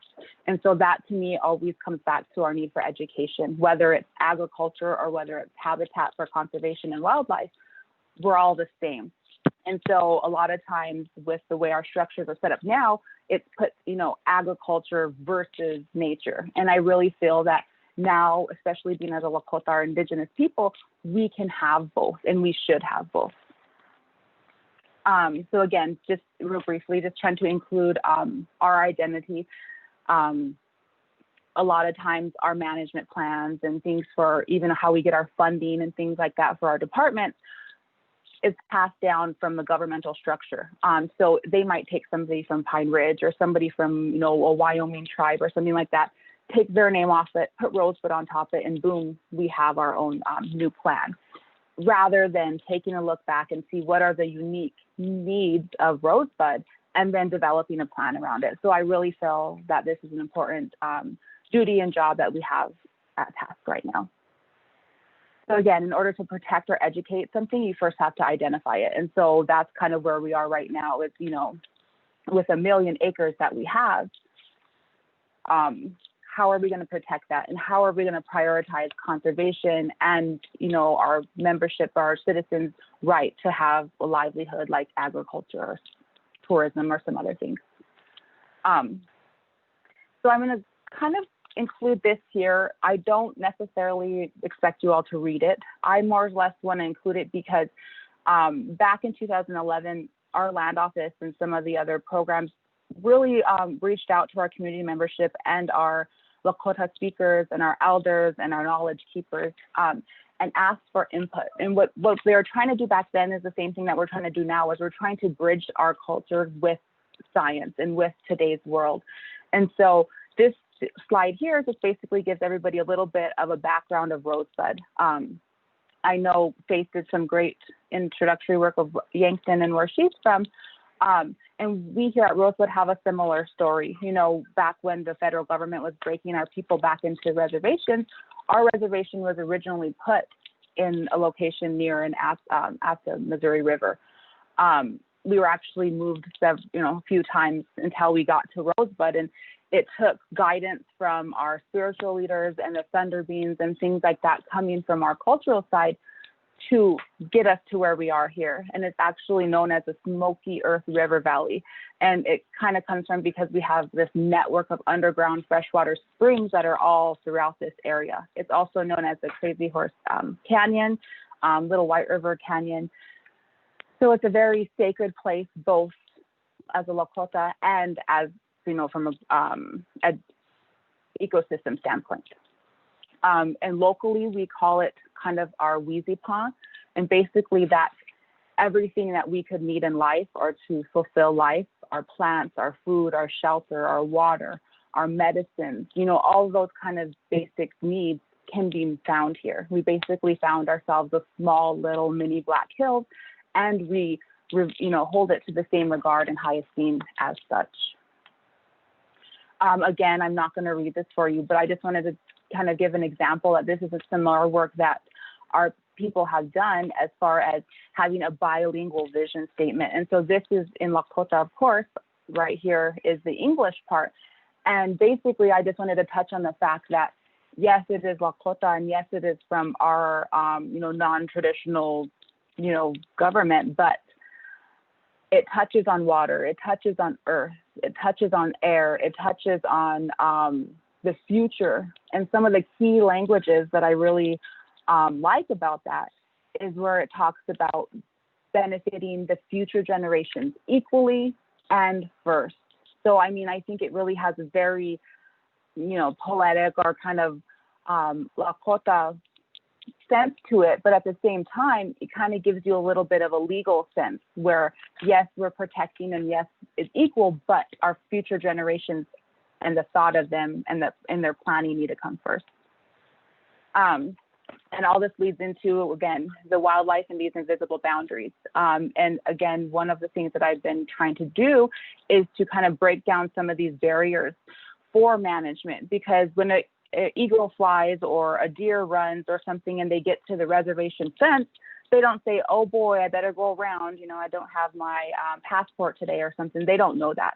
And so I really feel the same thing goes for grasslands and goes for the whole ecosystem as a whole. So I feel that co-managing and making partnerships is really going to be beneficial for us, for everyone, but especially our environment and the natural resources. So, you know, a few years ago, we reached out and started working with some of our tribal liaisons and stuff with the state. Now, in the state of South Dakota, I don't know how other tribes and indigenous cultures are, but we don't always have the best history when dealing with the state. So it took, you know, lots of meetings and lots of conversations to get us to the point where we did get an MOU signed, and it outlined basically for wildlife monitoring efforts, nothing with jurisdiction, nothing with law enforcement, just specifically for monitoring wildlife and habitat. And it's been going good. They came down to us, you know, there have been issues where we didn't agree, and the state upheld their word and they let us have our voice, and they actually agreed with us, and, you know, we were able to kind of be heard. And so I really feel that although they're baby steps, it's in the right direction. Again, this is just another picture of the people there. My boss is in there, I'm in there, some state representatives are there. So I guess just to speed this up, I guess we'll bring it currently, what we're doing right now is, I forgot to mention, I think a little earlier on, but I'm also part of, since 2015, been a part of the Sustainable Financing Coalition or initiative. I think Martha from the Wildlife Fund mentioned it earlier in one of their, the topics that she talked about. And I've learned so much. I mean, this has just been a great learning experience for me personally, but being able to utilize it within and help my people here in my nation, but also within the region. You know, this is a regional coalition of tribal entities that are all working for the common goal of providing funding for conservation. So I think that, you know, I just wanted to kind of touch on that, but I guess what we're doing now is Rosebud was the second, selected, I guess, second as a pilot project for this initiative. And so basically we, our group has some funding, and we're trying to get a conservation management plan that establishes all the goals and all of the activities that we would want to get in 5 years. Now, it couldn't be the whole goal because we have to kind of phase it and be realistic. So we chose 5 years. And so the first part of this has just been getting, what is our dream in this 5 years? What are all the things, if money's aside, that we want to do? The second 6 months is going to be the financial analysis. It's putting dollar amounts to all of those, so that at the end, we'll have this great analysis of what our goals are, what it takes to get there, and what is that gap. And then hopefully using this to not only, implement the plans, but also to maybe go after future funding and to kind of help tribes diversify their funding and keep it. So I guess what's next, what we're doing is we're just kind of going to keep building on these partnerships. We have them with the state, with World Wildlife Fund, with other great partners. I also hope to reach out and develop more partnerships and, again, be creative in how we can best manage our wildlife and our natural resources and the grasslands that they live on. And again, we'll be working on our financial plan, the management plan, and then hopefully after all this, we'll be able to identify a conservation area within our tribal lands that we can have set aside for protection, but also for research and education purposes. And I just want to show this picture just because it's very visual. I'm visual. A lot of our indigenous cultures seem to be kind of visual. And this was just, we were fortunate enough to have somebody who is a graphic artist, and she just sat there kind of at the side of the room at some of our community outreach sessions, and she took notes. And then her notes therefore transferred onto these beautiful pictures and boards. And it's just a very visual upfront of everything that we talked about included in this one thing. And I just kind of wanted to share it with you guys to know that conservation doesn't always look like how we think or how we were taught. And, we might kind of just need to be open to new things. So just thank you, everyone. I know that was really fast. I hope I didn't take up too much time. I'm very passionate about this. I'm always open to more discussion or comments. Very awesome, Emily. I thank you for your presentation. And we're in the same boat, I guess. At the end, we won't have time to take questions, but we're definitely, if you have any questions or comments, please post those in the chat or the question and answer, and we will respond to those. With that, I want to introduce the last panelists that we have here today. And these are two individuals that are ranchers, indigenous ranchers, and operate on the Rosebud Reservation. And I just want to invite them. That's Alex and Wayne Frederick, and they are doing business as Res Raised.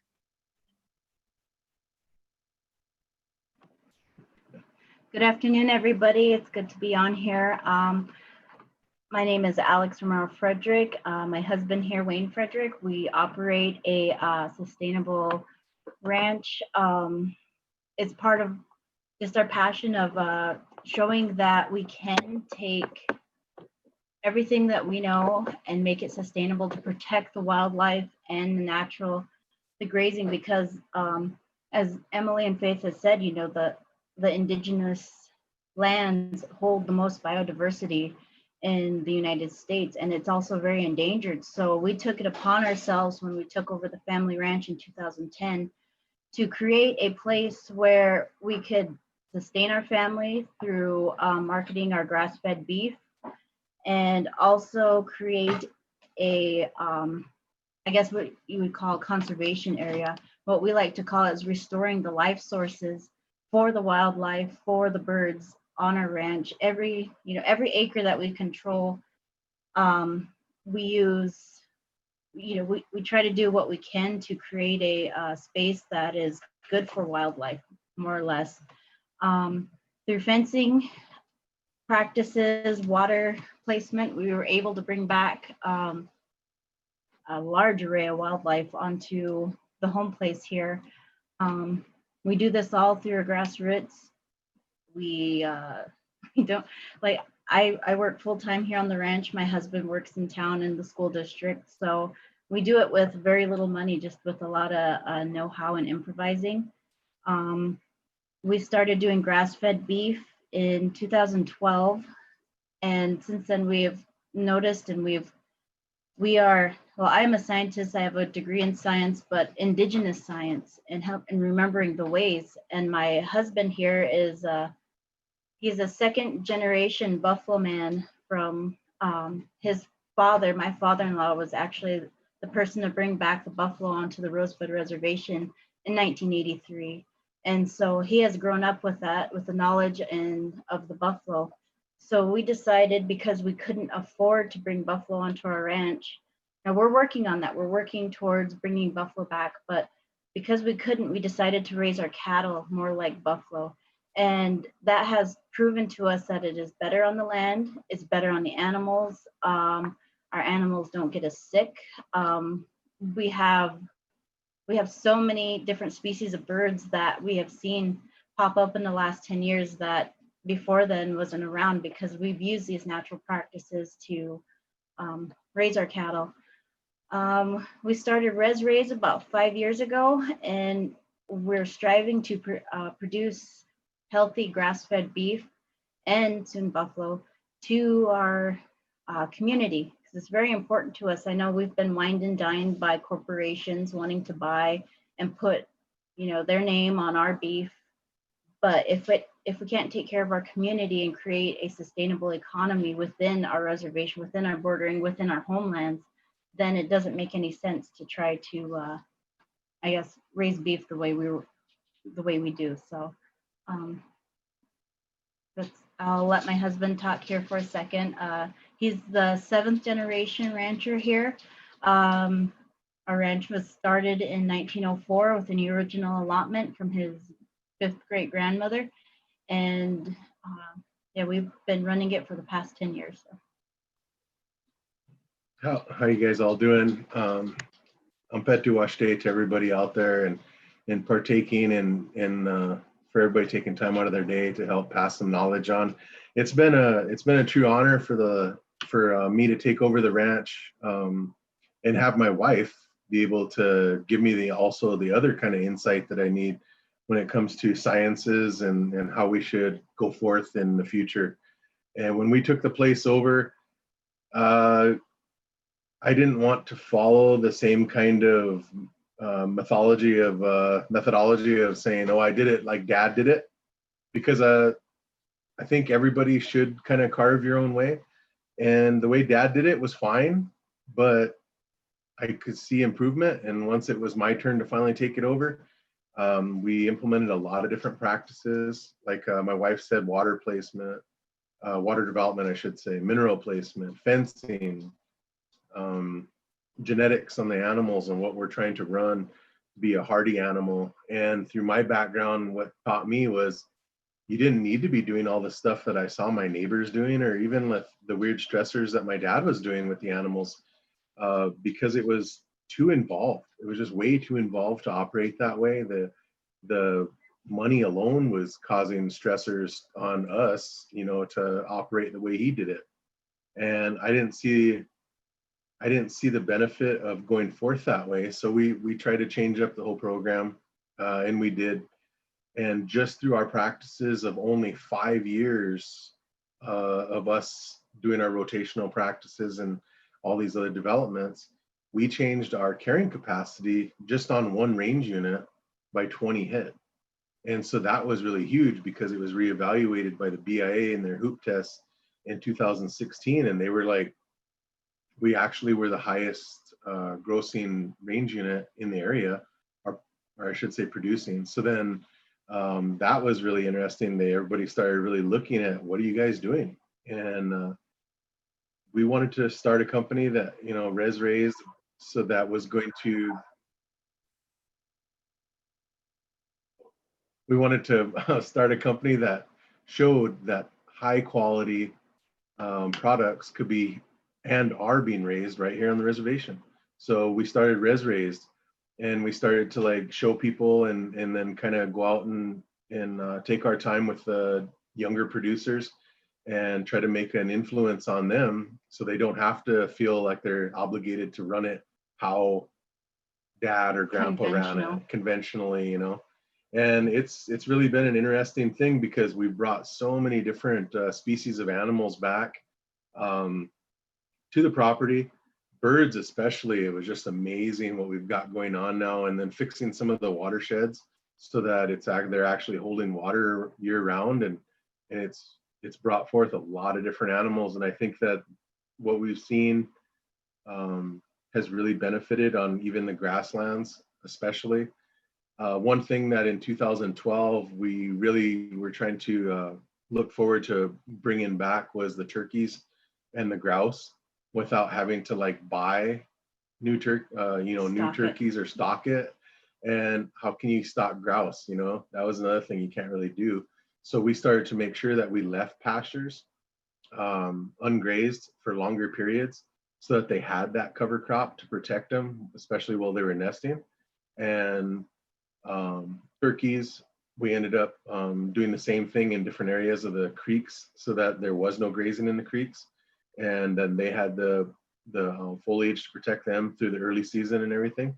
And it's really been beneficial to have all that. And then on top of it, beneficial to us, I guess, as a company or people that are ranching it, because it also made our animal capacity go up.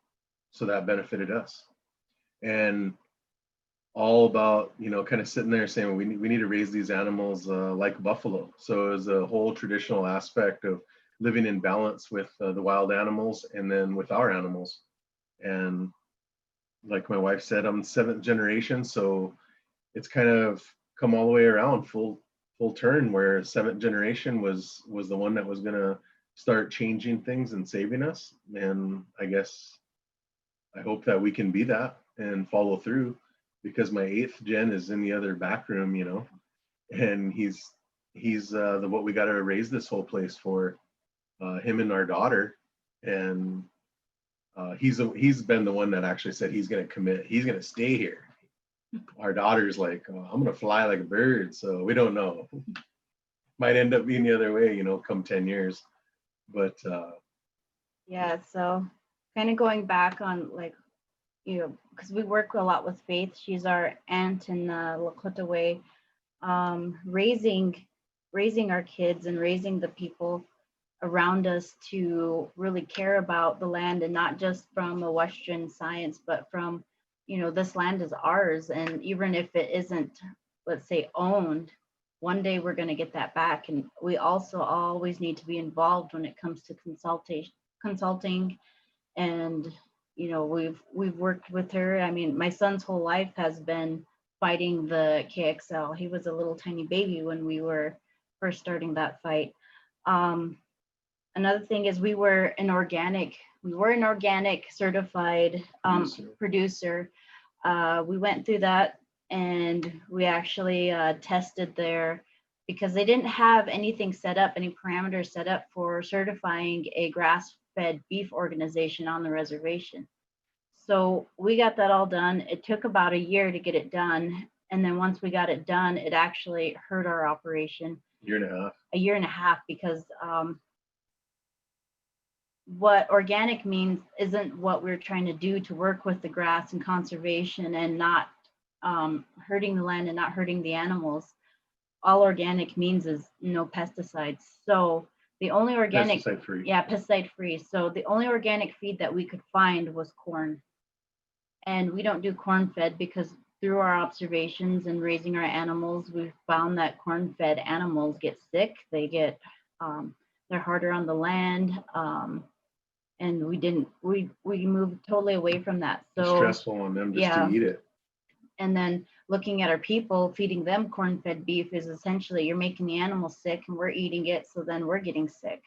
So that we decided to not go. It was expensive, and it just totally went away from that holistic way of management that we tried. So we went away from organic. And then also too, around us, because we live on tribal land, a lot of farmers have certified organic, and they come to the reservation to farm the lands, because one, they turn over never farmed land. It's automatic organic because it'd never been farmed. It's illegal, but it's done. And they can get a 3-year lease, and that could be 3 years organic, and then they leave.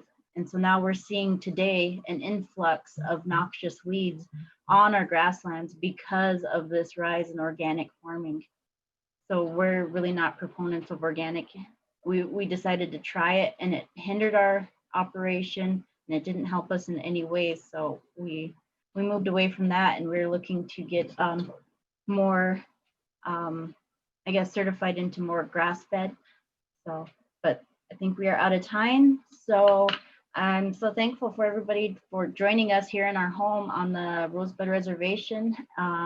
Thank you for the opportunity for us to share a little bit about what we do. I wish we had more time. I know we're working forward, so check back in. We're going to have buffalo here shortly. We're taking our first steps. We got some funding for fence, and that was really the main thing holding us back, was the fencing part of it. So we will have buffalo here. So thank you all. Thanks.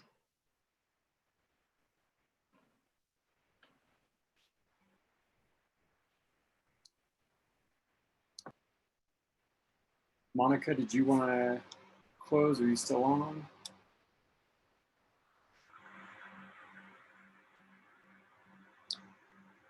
All right, we may have lost Monica in the transition, but I just want to thank all of the last panelists for coming on and speaking and sharing some great ideas and perspectives and stories.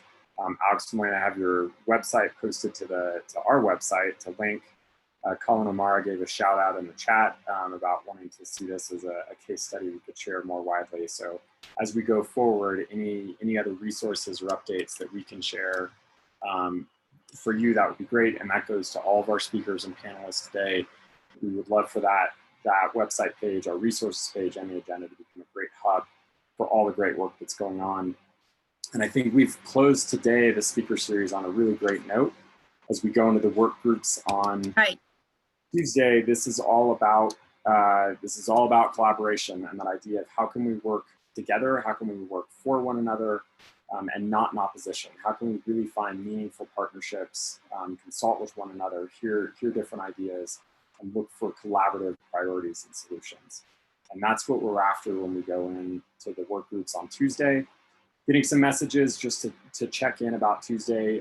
We do have an open session on Wednesday afternoon that all delegates are invited to join in if you can't end up making your work group session on Tuesday, or if you have other ideas or you want to offer some insights about another sector.